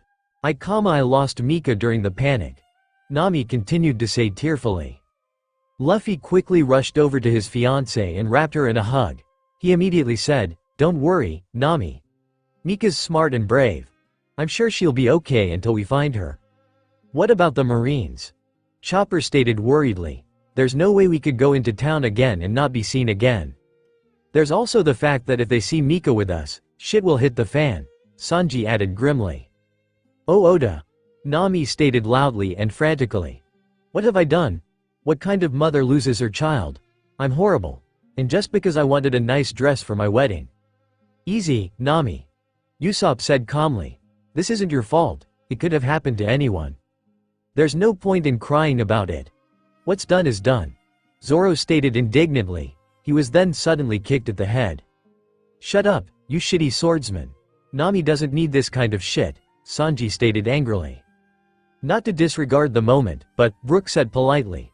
We need to come up with a plan to retrieve Mika-chan. Brook's right, Luffy said determinedly. Everything else can wait. We need to find Mika. I found her. Everyone looked over at Robin. The young woman had her arms crossed and her eyes closed, a good indication that she was using her Hana powers. "Great," Usopp shouted happily. "Where is she?" "She's back at the plaza, and she found some help," Robin said, though frowning. "Who's helping her?" Chopper asked curiously. Marine Commodore Smoker and his female assistant. "What?" shouted the whole crew in shock. "Oh no, how are we gonna get Mika back from those two? There's no way we can handle that smoke guy," Usopp said despairingly. Sanji took a smoke before speaking. "Not only that, it'll inform the Marines of Mika's affiliation with pirates. She'll be branded a pirate for life. No way can we do that to Mika." "So how are we going to get Mika back?" Chopper asked. Zoro immediately spoke up. "We need to two-front plan of attack. One group needs to distract the Marines while the other goes to retrieve Mika covertly." "Right," Usopp said, nodding in agreement. "Obviously, the more noticeable members should be the distraction." "What?" shouted most of the noticeable members of the Straw Hats. They were Luffy, Chopper, Frankie, and Brook. Zoro didn't seem to mind. They all then spoke in unison. "We wanted to rescue Mika." "You all can't come to get Mika," Usopp shouted back the group. Nami sighed at her crewmates and fiancé's childish notion. She quickly spoke, frustrated. "Look, you guys do whatever. I'm going to get changed and then get Mika back." She then began walking back onto the sunny. "Wait, Nami, I want to get Mika back too," Luffy shouted as he hurriedly followed Nami on board. "Luffy," Usopp shouted, distressed. Robin chuckled. "There's no point in stopping him. He does have every right to go. I'm sure Ms. Nami will be able to keep Mr. Luffy from doing anything too reckless," Brook stated lightheartedly. "Then while you guys distract the Marines," Sanji stated, pointing to the noticeable group. He then gestured to himself, Usopp, and Robin, saying, "We'll search for Mika. Got it?" "All right," shouted everyone optimistically. "Do it again. Do it again," Mika shouted excitedly. "No, sir, don't," Tashigi said worriedly. Smoker didn't listen to his partner. He picked Mika up. Then, with his smoke powers, Smoker flew the girl up from his arms. They yelled out in joy before stopping. Still giggling, Mika looked around. Though, all she could see were buildings and forest. She barely saw any people, much less her parents or family. But she did enjoy the sensation of flying in the air. Eventually, she began to descend. She soon landed and Smoker's arm returned to being normal. "That was fun," Mika shouted energetically. Tashigi leaned her forehead against a light pole, nearly exhausted from worry. "Please stop doing that, sir." Smoker ignored the comment from his underling. He instead asked Mika, "Did you happen to see your parents?" "Nope, or any of my other family either," Mika said cheerfully. "We've been here for a while now," Tashigi commented as she began looking around. They were in front of the dress shop that Mika, Nami, and Robin had visited earlier. They had already visited the restaurant, and decided to move on. Mika had brought them to this clothing shop. It was curious that it was a wedding shop. "Mika, why did your mother come here again?" Tashigi asked, curious.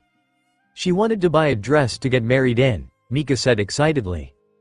"Ah," Tashigi said warmly, "it must be wonderful to get married." "Enough daydreaming," Smoker stated gruffly to Tashigi. Ignoring the woman's frown in anger, Smoker then spoke to Mika. "Are there any other places that your family could be?" Mika thought it over for just a moment. She then immediately remembered and gasped with excitement. "The park, me and Mama went to the park yesterday."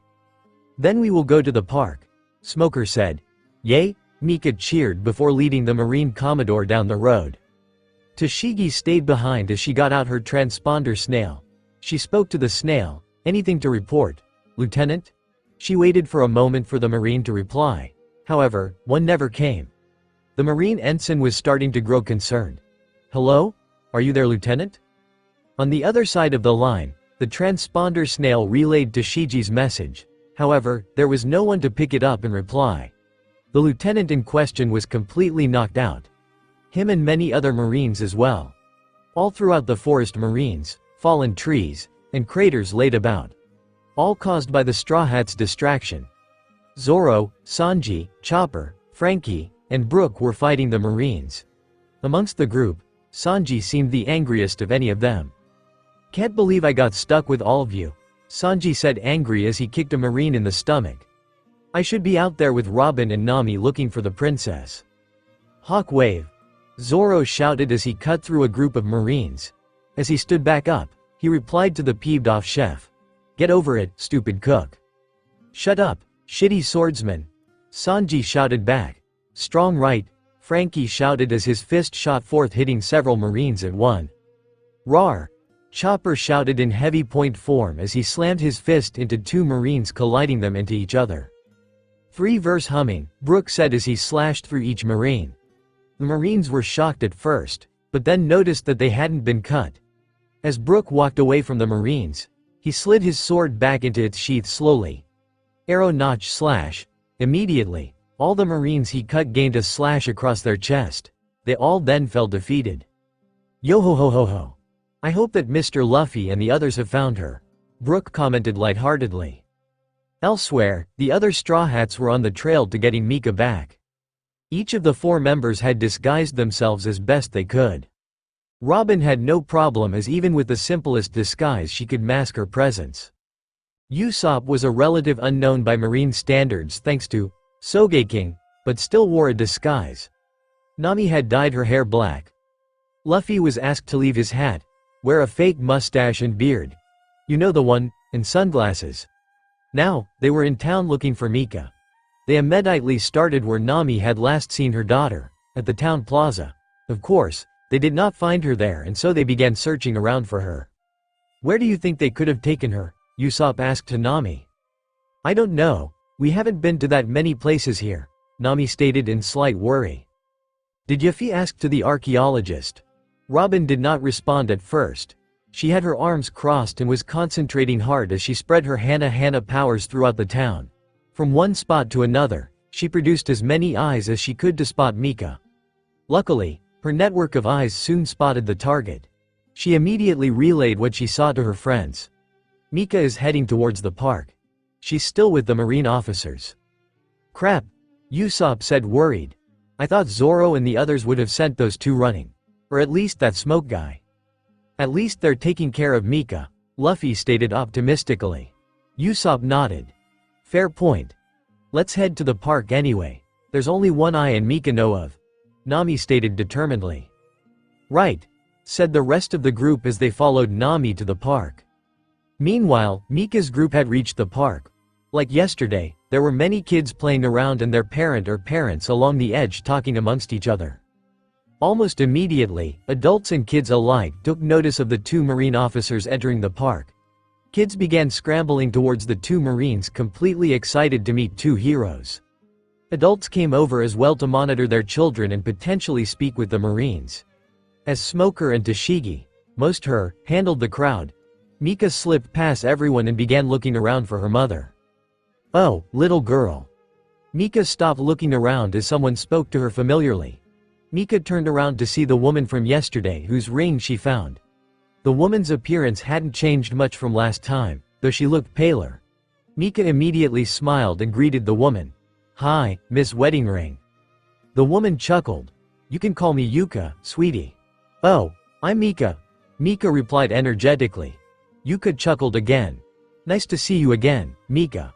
But what are you doing here with the Marines?" "I'm looking for Mama," Mika stated. She then asked, "Have you seen her?" "I'm afraid I haven't," Yuka said sadly. She then began coughing, covering her mouth as the coughs began getting progressively worse. Mika looked at the woman concerned. She asked, "Are you okay?" "Get away from her." Suddenly, a young boy with short, chocolate brown hair rushed in between Mika and Yuka.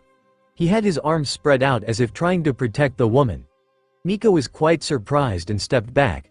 She stared at the boy, confused. The boy then shouted again, "What did you do to my mom?" "Hey, I didn't do anything to her," Mika shouted back, getting mad. "Liar!" shouted the boy.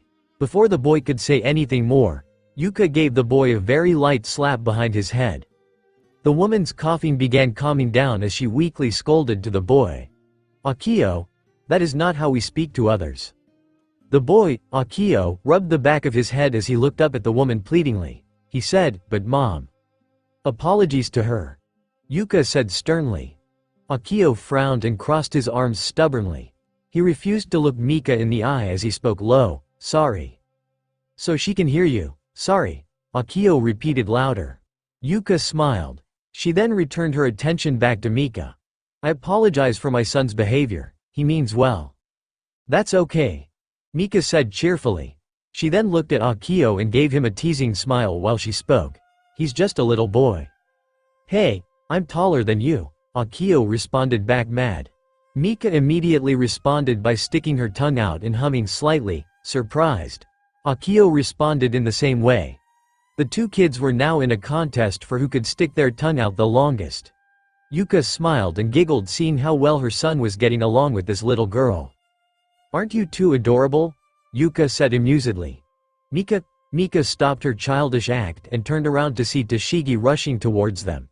"Have you found anything about your mother?" No one has seen her," Mika said frowning. Toshigi frowned as well, but quickly replaced it with a smile. "Don't worry, Mika. We'll find them soon, I'm sure of it." Mika smiled back at Toshigi. "Okay." Yuka smiled as well seeing how helpful the marine girl was being. She then approached the marine. "Thank you for taking care of Mika, Ms. Marine." "Do you know her?" Toshigi asked surprised. "Only a little. I'm afraid I don't know where she lives," Yuka replied. "Maybe you can help us then. We just got a call in from our troops on the other side of the island of some dangerous people. I and Commodore Smoker need to help them. Do you think you can keep an eye on Mika?" Toshigi asked. "Of course," Yuka said happily. "I wouldn't mind at all." "Thank you, ma'am," Toshigi said before bowing to the woman showing her gratitude. She then took off heading towards Smoker. "Bye, big sis, bye uncle. Thanks for the help," Mika shouted cheerfully as she waved to them. Toshigi waved back to the girl while Smoker remained cold and slightly grouchy. The two then soon took off in a hurry. "Wait, she's staying with us?" Akio asked shocked. "Only until her parents can find her," Yuka replied happily.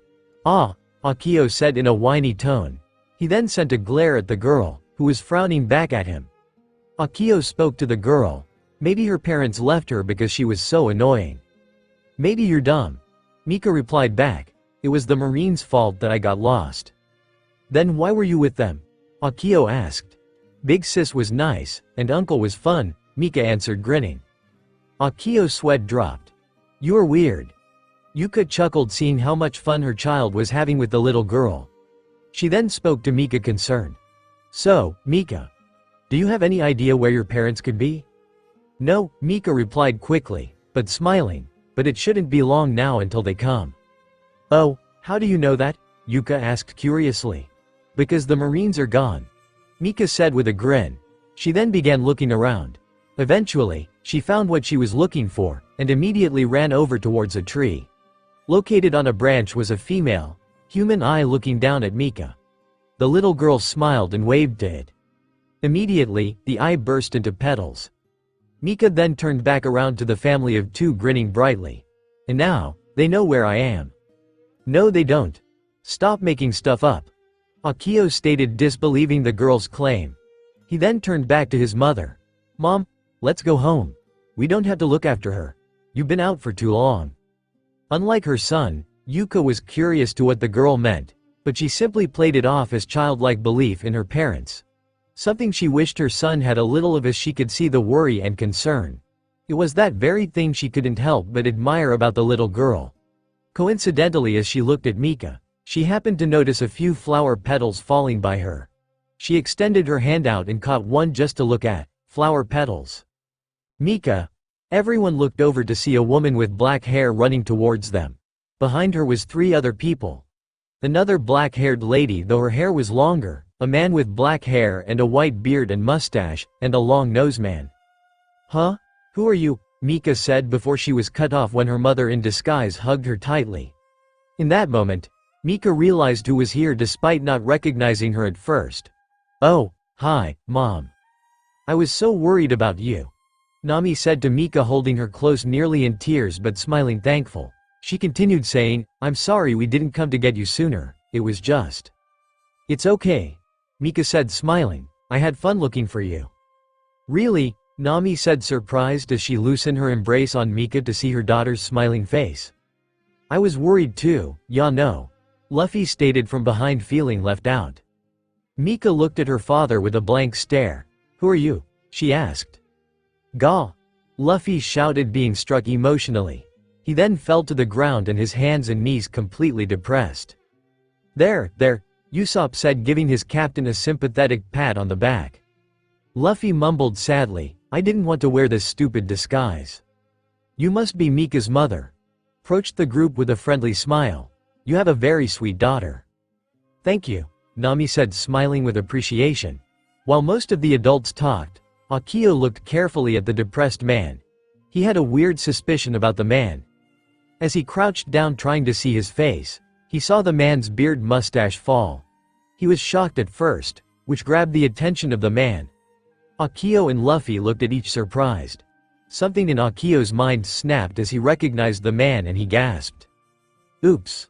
Luffy said as he quickly placed the beard mustache back onto his face. He then quickly stood back up. You're Akio? Yuka spoke with concern to her son, interrupting her conversation with Nami. Is something wrong?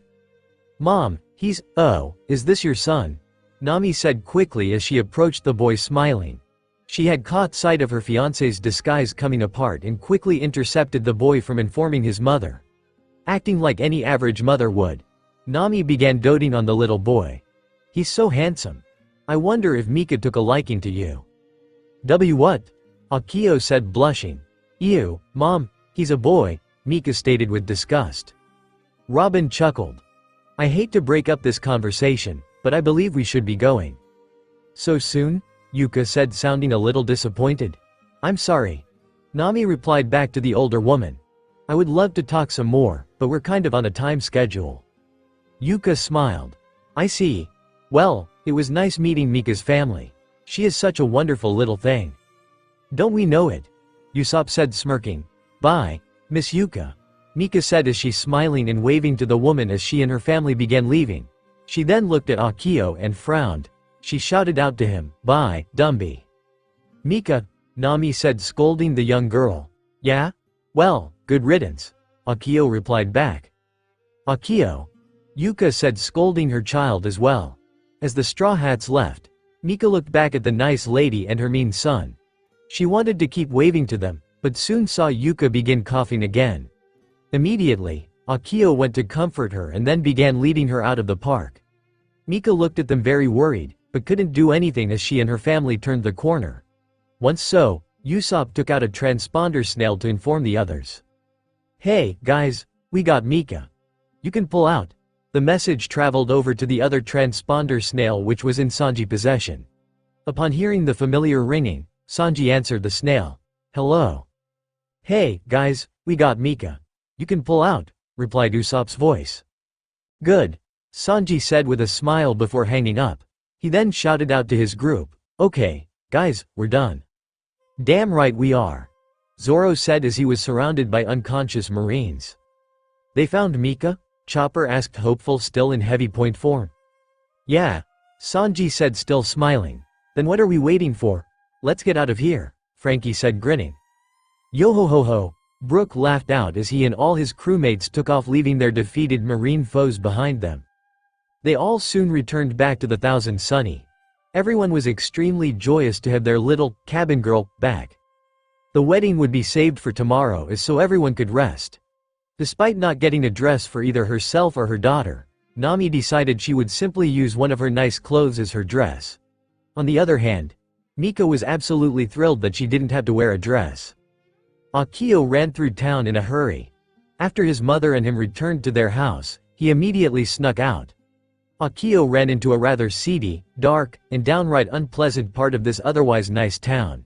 He went quite deep into this part of the town, to the point where the buildings were even more rundown than normal. Akio ran right into one of the buildings where two tough guys stood guard. They didn't even bat an eye as the kid ran in. Boss, boss, Akio shouted as he ran past many shady men, gaining their immediate attention. What is it, boy? Akio stopped as a gruff voice spoke out to him. In front of him was a big man covered mostly by shadows sitting in a throne-like seat. He had his head leaning into knuckle with a bored look, Despite this, the boy looked very fearful of the man. He spoke up nervously, I found him, boss. I found Monkey D. Luffy. So, said the man sounding mad. What does knowing that help your situation, boy? He is a man with a 300 million belly bounty and surrounded by a powerful, most of whom have bounties over 10 million. We have no chance of taking them. But I know how you can, Akio said quickly and desperately. There's this little girl on their crew. Huh? What's that? The shadowed man said with sudden interest. Yeah, she's really important to them. Interesting, the man said as he rubbed his chin in contemplation. He then began to smirk as an idea formed. Okay, boy. You want your money, right? Then you'll have to do one more job. I'll do anything, Akio said determinedly. The shadowed man smirked. Good. Mika had gotten separated from Nami and Robin, and was found by Marine officers Smoker and Tashigi. Though a serious issue for the Straw Hat crew, Mika herself seemed to enjoy her time with them. Luckily, the Marine officers were called off, leaving Mika with the kind Yuka again along with her rather brash son, Akio. Not too long after, Luffy, Nami, and Usopp were able to pick up Mika and return back to the Sunny. Now, with Mika returned, preparations for the wedding can begin. But what is young Akio up to? Find out now. The Straw Hats caught? Who will answer the tears of the children? It was now morning and finally, it was the day of Luffy and Nami's wedding. Most of the crew got up early to help decorate the deck of the Sunny for the occasion. Of course, Mika was the last one up and immediately wanted breakfast. Sanji was happy enough to give the girl, and most of the crew as they too became hungry, some breakfast. Pancakes. When they were done, the adults got back to work, which was a problem for the only child aboard the pirate ship. Despite knowing how important this celebration was to everyone, Mika was completely bored. She tried to get her usual playmates, her father, Usopp, Chopper, and occasionally Brook, to play with her, but they had been occupied by chores from her own mother. She was definitely starting to hate the idea of weddings now. So, she did what any child does when surrounded by boring stuff: cause trouble. In the kitchen, this needs more sweet, Mika stated as she quickly grabbed a bag of sugar. She then proceeded to spill half the contents into the pot of soup. Shouted Sanji quickly. He then grabbed the bag, though it was already too late. He checked the soup and found it bad, and it was clearly evident on his face. So, Mika spoke, noticing her uncle's reaction yet still innocent. Too much? Yes. On the deck. Hey, Lil, sis, could you hand me the hammer? Frankie called out as he held two pieces of wood together. He and Usopp were currently working a wedding canopy for Zoro to stand under. Though as they worked, Mika had disappeared. Mika, said Frankie, using one hand to lift his sunglasses to look for the little girl. In doing so, the structural integrity of the canopy was beginning to falter. Frankie, shouted Usopp, panicking. Then, the canopy fell apart, collapsing on top of Frankie and Usopp, though not really hurting or crushing them. As the two men laid beneath the wood, finally the little girl in question appeared. She was wearing a cape made from a sheet and running around with a hammer in her hand. Super Mika is here too, Mika said in a heroic tone before she noticed her uncle's situation. She frowned confused and tilted her head confused. What happened? Hey guys, we're done with the, shouted Luffy as he, Chopper, and Brook walked up. They all stopped when they saw Mika in front of the Usopp and Frankie collapsed underneath some wood. Luffy then asked, what's going on? Usopp and Frankie just released a groan in reply, with her mother and aunt. What do you think about this outfit? Nami asked to Robin in Nami and Luffy's room. She was holding up one of her old outfits from adventures past. The one she was currently holding up was her Alabasta outfit during her fight with Miss Doublefinger. Robin shook her head as she sat on the bed. I think personally, your previous outfit would do better, she said, referring to her 5th Thriller Bark outfit, a maroon dress. She then had a thought. Whatever happened to the wedding dress you were forced to wear? Nami frowned with displeasure. I got rid of it. I rather choose my own wedding dress. Mama, Mika called out as she laid upside down on the bed, you should wear a swimsuit, so then we can go swimming. Nami sighed but smiled amusedly. That's a nice idea, baby girl, but I rather not tempt Sanji or make daddy potentially nervous. Mika pouted, defeated. She then stood up on the bed and began jumping on it. Let's go swimming, let's go. Since she too was on the bed, Robin quickly stopped the girl from continuing her bouncing. Using her devil fruit powers, she grew hands around Mika and stopped her. "That will be enough of that," she said with a smile. Mika pouted again in defeat. "No fair," Nami sighed. She thought to herself, what was she going to do with her impatient little girl? Or with just Zoro? Mika pulled on Zoro's shirt as she shouted at the swordsman. "Play with me, Uncle Zoro." "Leave me alone," shouted Zoro as he stubbornly remained seated in the crow's nest. "You're not even doing what you're supposed to be doing." "I don't care, I'm gonna tell Mom." Zoro's eye twitched. "Fine then," he stated gruffly as he grabbed a sheet of paper. "You can help me learn my lines." Mike immediately sent silent. She then turned around and walked towards the exit. "See," shouted Zoro frustrated, "you didn't even care?" As the hour neared for the wedding, Mika had taken a seat and was pouting with annoyance. As Usopp finished off placing some decoration, he looked around to see what there was to do. He quickly spotted Mika sitting in her chair. He felt a little sorry for the girl he considered a niece. So, when he noticed he was short of a few decoration, he came up with an idea. He then quickly approached the girl smiling. "Hey, Mika." Mika stopped pouting and looked to see Usopp coming towards her. "Yeah? You want to come with me to get some last-minute stuff?" Usopp asked, still smiling and giving the girl a wink. Mika tilted his head confused, but then she quickly understood. She smiled and nodded happily. "Sure," she said as she stood up. "Alright. Hey, guys," Usopp shouted to the crew, "me and Mika are going out. We'll be back soon." "Yeah," replied many of the crew. Most of them were focused on decorating the sunny, but they could at least acknowledge they were leaving. Usopp and Mika headed off for town immediately. The long-nosed sniper wasn't worried about them going into town. Not only was neither he or Mika had a bounty, technically speaking as his bounty was for Sogeking, but also the Marines had moved on to the northern part of the island as they had planned. This would be an easy and quick pickup. After entering town, Usopp led them to the store he needed to go to. It looked like some sort of craft shop. Usopp looked excited while Mika was just curious about the store. Nonetheless, they both went in. The sniper took off immediately knowing what he wanted. Mika on the other hand just looked around as curious kids do. Picking stuff up, touching things, and almost breaking stuff. As she did these, she didn't notice that she was being watched. "Hey." Mika stopped her wandering and looking when she heard someone speak. "Hey." She heard the same voice again and began to look around wondering where the voice was coming from. "Over here," the voice said, speaking louder. Mika looked over at an alleyway. She immediately saw the person who was speaking to her. "Oh, it's you, dummy," Mika said, surprised. She recognized the speaker. It was Akio. "Yeah," Akio said, looking annoyed. However, he kept his cool and spoke to the girl politely. "And you're Mika, right?" "Yeah." "Okay, Mika, do you want to see something cool?" Mika grinned with excitement. "Sure." She was then about to follow Akio, but quickly stopped.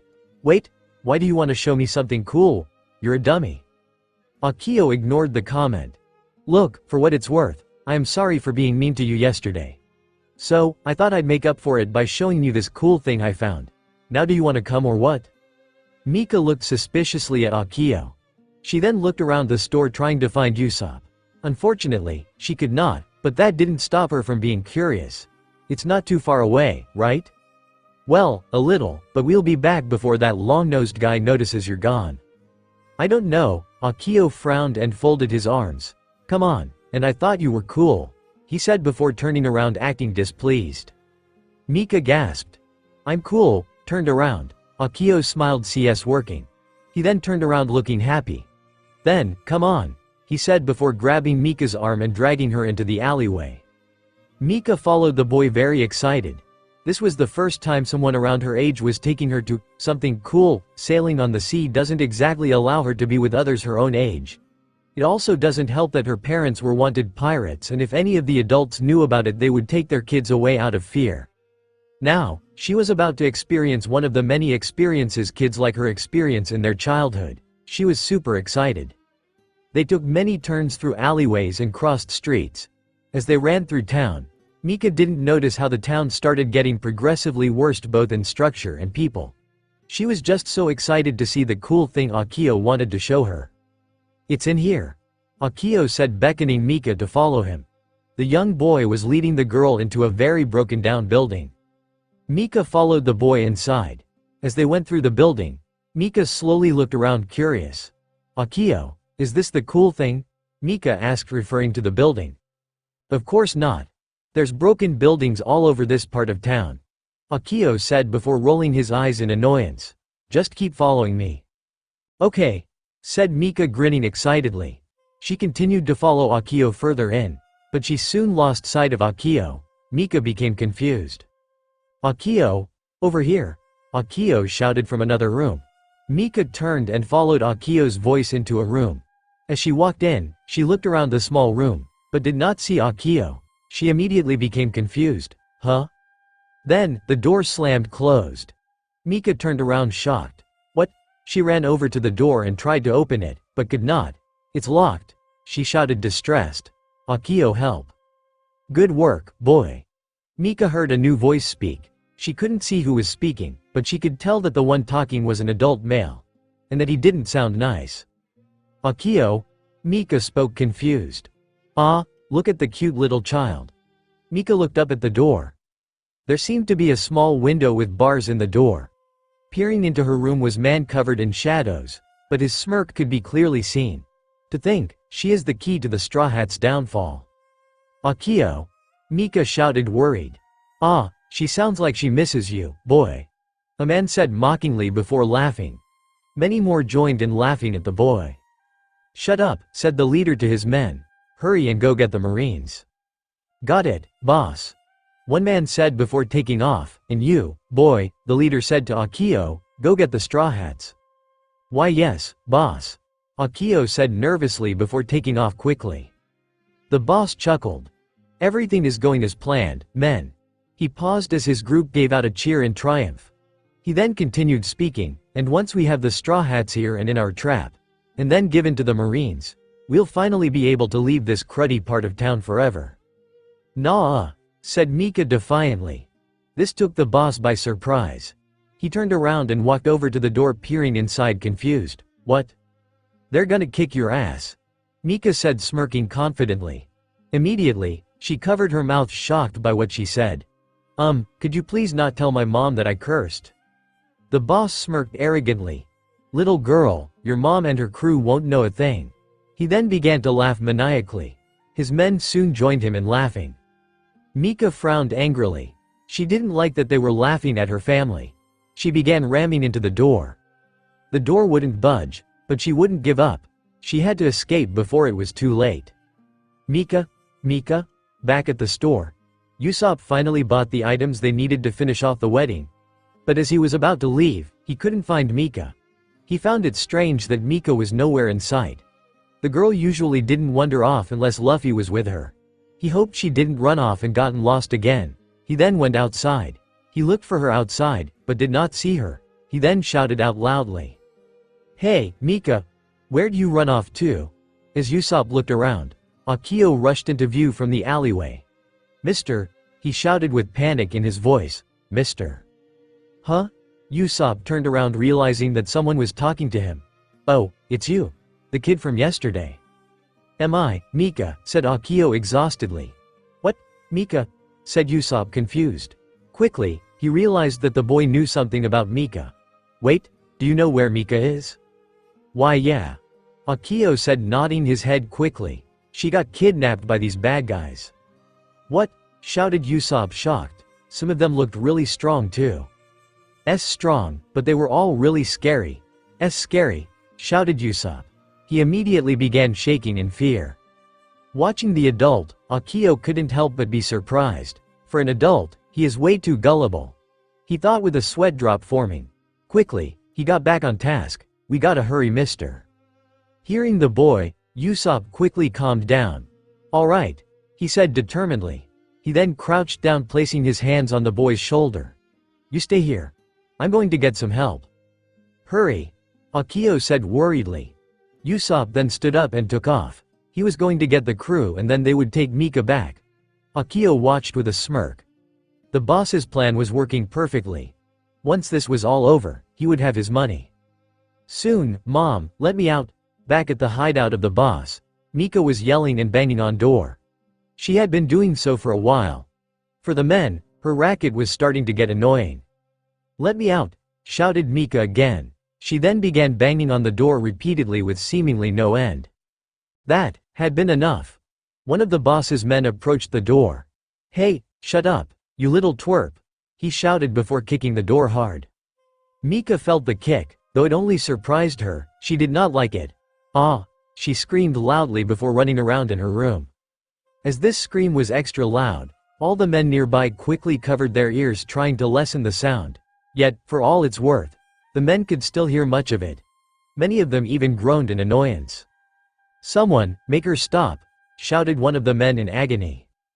As everyone did nothing, Mika continued her temper tantrum. The girl had a lot of breath in her lungs. She soon began intensifying her tantrum by hitting and kicking around the room. As she kicked the back wall of the room, a small part of the corner collapsed. Mika then immediately stopped everything as she saw the hole in the wall leading outside. "Huh?" said one of the men outside. Despite Mika's screaming, they all heard something else as well. "Did you guys hear something?" Quickly, Mika crawled through the hole. Once outside, she could hear the men shouting. "Shit, she escaped, boss, what are we going to do?" "Don't panic, you idiots," shouted the boss's voice. "You three, chase after her, make sure she doesn't run into the straw hats." "Right, boss." Mika gasped afraid. She immediately took off running straight into the forest. Her panicking mind had told her to run, but not which direction to run in. "Hey, there she is," shouted one of the men sent after her. He and two others then followed after her. "They're this way, hurry," shouted Akio back to the group. The Straw Hats ran right behind the boy. Usopp had gotten the crew in record time and was back just as quick. Akio then led the group through town. The townsfolk immediately noticed the large and strange group running through town, and thanks to yesterday's uproar, they also recognized the group. "It's the Straw Hats, someone, call the Marines." The Straw Hats heard the townspeople's shouts, but did not care. "No one is going to stop us," said Sanji serious. "How far is the place, kid?" asked Zoro. "Not too much farther." "All right," shouted Luffy as he threw his hands in the air with determination. "Let's kick their ass." Akio kept running, though he was beginning to feel nervous. There were a lot more people here with him than he expected, and a lot OFRD and scary. He felt like this plan wasn't going to work, but he knew he had no choice. Soon, Akio brought them to the building. It looked completely deserted, which made Akio even more nervous. He said as he began pointing to the building. "They're in there." "All right everyone," shouted Nami to the group. "Let's get in there and get Mika back." "Yeah," shouted the crew. As everyone charged in, Nami stopped. She looked over at Akio and smiled at him. "Thank you for all your help, Akio. You better get home, this might." A sudden explosion stopped Nami from finishing her sentence. She and Akio looked over at the front of the building which had been blown up. "Yeah," shouted the most of the Straw Hat men energetic. Nami sighed. "Get dangerous." "Yeah, I will," Akio said, surprised, producing a sweat drop. Nami smiled towards the boy, relieved, before joining the crew going inside. Despite agreeing with the woman, Akio stayed. He watched as a fight ensued. He had to wait to get his money. Inside, the Straw Hats were fighting against the bad men that had taken Mika. They were barely a challenge. The Straw Hats barely had to flex their muscles. These bandits, or whoever they were, seemed more like your average villager. Soon enough, they had run out of men to punch, kick, shock, break, or explode. As the group stood in the middle of the building, they were surrounded by mostly unconscious men. Though luckily, there was still one guy conscious enough to speak. Sanji picked up the one man conscious by his shirt and began shouting at him. "Okay, you punk, where the hell have taken our little princess?" "Okay, I'll talk," shouted the man quickly. He then pointed over to the side and said, "She's in there. We didn't hurt her, honest." Sanji, whether he believed him or not, didn't care as he dropped the man roughly. "I'm a coming, Mika," shouted Luffy as he rushed over. "Here we come," shouted Chopper bravely. He and Usopp then charged in without a doubt of fear. The rest of the group followed after, though there seemed to be some concerns. "Is something wrong, Ms. Robin?" asked Brooke, noticing the woman's concerned expression. No, she said, though still looking concerned. It just seems too easy. Too easy? Repeated Brooke. Yes, like they wanted us to come here. Nami looked back at Robin, now concerned as well. Why though? They must have known they couldn't beat us. Could this be a trap? Suggested Brooke. If it is a trap, it's a poor one, Zoro stated, suspicious. Mika. Everyone stopped speaking as they caught up with Luffy and the others. The three immature men were looking into the rooms nearby. They seemed to not be having much luck as most of the rooms were empty. We can't find her, Usopp said to the group, distressed. Nami frowned. She has to be here somewhere. Keep looking. There's only one room left we haven't checked, Chopper said as he looked down to one last door. It was a large metal door, and it looked suspicious. That's gotta be where they're keeping Lil, sis, said Frankie. Mika, shouted Luffy before running. Wait, Luffy, shouted Nami as she went after him. Damn it, Sanji shouted as he and everyone followed after them. Mika, Luffy shouted again as he approached the door quickly. He then sent a kick to the metal door and it broke immediately. Am I? Luffy tried to shout, but he soon found his face being pulled on both sides by Nami and Sanji. You idiot! Shouted Sanji angrily. What if Mika was behind the door? Shouted Nami, even more furious. Story, said Luffy while his face was stretched. Robin meanwhile took a look around at the room. I don't see Mika, she said to the group, looking at the empty room. As she did, she noticed something odd with the room. It may have been that the room was dark, but it looked like the walls were crudely drawn. As she looked at the wall, she saw it move gently like cloth or paper. She gasped as she realized, this is the trap. Suddenly, a cage door dropped down, trapping everyone in. What? Shouted Usopp, Chopper, and Brooke. Soon after, the walls and ceiling began to drop. Sunlight blinded the group for a second before their eyes adjusted to see how much trouble they were in. No longer were they in a dark room. Now they were outside in a cage surrounded by more men. They all laughed in evil cheer as they had the Straw Hats captured. We caught them, shouted one of the men. Luffy growled and ran over to the closest cell wall. Don't think this cage will stop, he said before he touched the bars. Meh. Luffy suddenly lost all his energy and fell to the floor, depleted. Usopp gasped. The cage is sea stone. That's right, shouted the boss as he stepped forward among his men. It took all our money to get it, but it'll all be worth it once we turn you bunch in. Nami ran up to the cage. What have you done with my daughter? She shouted angrily. The boss smirked.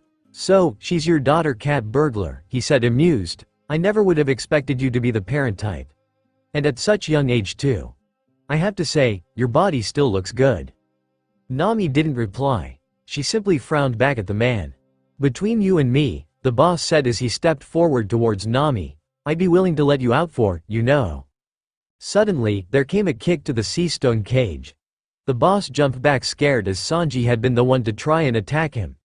You piece of shit, said Sanji angrily, don't you dare talk to Nami like that. Luffy was reacting as well. Though he couldn't speak, the young captain was trying to grab the man. His hand was outstretched but shaking weakly due to the energy being produced by the sea stone. Nami smirked as she looked back at the man smugly. Sorry, but I'm happily engaged. The boss frowned. Fine, he shouted as he returned to his men. Just means we'll have more money. Where is Mika? Robin restated firmly. The boss spat out, annoyed. Bah? That little brat took off. Some kid, eh? Nami frowned, but secretly she was relieved. She didn't care that her daughter ran away, she was safe. Now, they just had to figure out how to escape. Hey, boss! Shouted one of the men as he stepped forward. That kid is here for his pay. The Straw Hats perked up at the mentioning of a kid. The man then moved aside and revealed that the kid was Akio. The pirate group was shocked. Akio, gasped Nami, stunned. That rapscallion, Brooke said, surprisingly mad. The boy didn't look at the Straw Hats. He kept looking away from them even as he approached the boss. He then looked up at the shadowed man. What is it, kid? Said the boss, frowning. You promised me money, Akio said, also frowning. That I did, the boss said before digging into his pocket. He then pulled out a single stack of bills and tossed it at the kid. Akio quickly caught the bills, though fumbled slightly. He looked surprised at the single stack before looking up at the man. Wait, You promised me twice this." The boss sneered. He then gave the kid a hard kick, sending the boy falling down near the Straw Hat's cage. "Akio!" shouted Nami, surprisingly worried for the boy. "Boy," said the boss as he stepped towards the boy. He then grabbed the boy by his shirt, bringing Akio face to face with his own. "You better learn some respect. I could have not paid you at all, but you did your job, so I'll be nice. Got it, punk?" "Yee," said Akio, pained as he held back his tears of pain. "Yes." "Good," the boss said as he dropped the boy. "Now, get out of here." Immediately, all of the boss's gang began laughing, mocking the boy. Akio did say anything.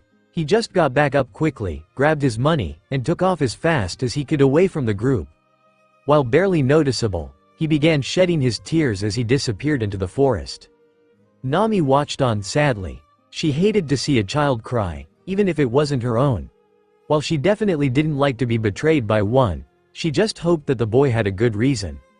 "I can't believe that kid tricked us," Frankie said with a displeased frown. Usopp and Chopper B from the cage. As he did, Usopp frowned as he also had a thing or two to say about the kid. "I knew there was something off with that kid. I mean, Mika didn't even like him, so why would she go play with him? When we get out of here, I'm definitely disciplining that punk," said Sanji, clenching his teeth with anger. Nami sat down next to Luffy, unsure what to say about the situation. Luffy was just the same as laid on the floor, frowning as he stared up at the sky. Neither Robin nor Zoro spoke as well, though they simply familiar with betrayal and had no concern over it. Brook and Chopper were frowning as they were worried for not only their situation, but for Mika as well. "Do you think Mika is okay?" asked Chopper to the group quietly. Sanji calmed down hearing Chopper. He took out a cigarette and lit it before he replied. "She's probably better off than we are now. But we're still going to get out of here," Luffy said, having recovered his energy, "and we're not going to leave her." Zoro nodded. "Damn right. Quiet in there," shouted the boss as he banged on the cage. He then turned to one of his men, looking concerned. "Is our guy back yet with the Marines?" "No, boss, but he's on his way with them," a man said, replying back. "Damn, what's taking him so long?" The Straw Hats looked at each other, worried. They had better figure out some escape plan, because they knew that there was at least one Marine squadron on the island, and they were no pushovers. Mika ran as fast as she could, knowing she was still being pursued. She may not be an adult, but she had raced against some of the best runners in the crew. Sure, she always came in last, she didn't want to be babied, but she had nearly tied with Frankie, probably the slowest of the Straw Hat runners. And he was still pretty quick. Luckily, she was also in the forest. She could easily duck into a bush or climb a tree to lose her pursuers. Unfortunately, there are 3 full-grown men after her, and they weren't letting up. "Hey," said one of the men while running, "don't you think we've chased the girl enough?" "Now that you mention it," said the second man as he stopped. Mika stopped too. She then quickly hid behind a tree. She hoped they had not seen her as she listened on their conversation. "Yeah," said the third man. "I bet the boss and everyone have already caught those Straw Hat pirates. We don't need the brat anymore. Let's hurry back then, I want to see the Marines come to take those pirates away and give us our money," the first man said to the others. The men then turned back quickly as to be sure not to miss the event. With the men gone, Mika let out a breath, but she was far from relieved. She had heard the men, and she slid against the trunk of the tree in despair. She curled up with her head in her arms. It was her way of hiding her tears, feeling completely helpless. What could she do? She can't beat a bunch of bad men like her family could. She didn't have any skills, nor was she stronger than 100 men. How was she going to rescue them? She was going to lose them, and there was nothing she could do. "This way, Marines." Mika looked up, hearing a voice. Though her eyes were slightly watery, she started looking around to see where the voice came. She soon spotted a man, one of the boss's gang members, walking through the forest. She gasped, and quickly crawled around the tree to hide. She then peered out to see what the man was doing out here. The young girl was surprised to find that the man was leading the Marines, and that she also recognized the Marine officers with him. It was Smoker and Tashigi, the former of the two looking very annoyed. And in seeing them, Mika had realized there was something she hadn't tried yet. As he led them through the forest, the man spoke to officers, trying to reassure them. Just keep following me, sirs, he said smiling forcefully, and I'll show you that we have caught the Straw Hats, securely. Smoker scoffed. We'll see. Toshigi didn't say a thing. She wasn't sure if this man was telling the truth, but any lead on the Straw Hats was welcomed. Smoker shared a similar thought, though he was definitely annoyed with their guide. He could tell that the man before him was anything but a law-abiding citizen, and that he was kissing up to them so he wouldn't arrest him. Not like he could without cause or warrant. Still, if his claim was verified, then it would be a good day. Suddenly, Smoker was brought out of his thoughts when he felt something small hug his leg. He stopped immediately.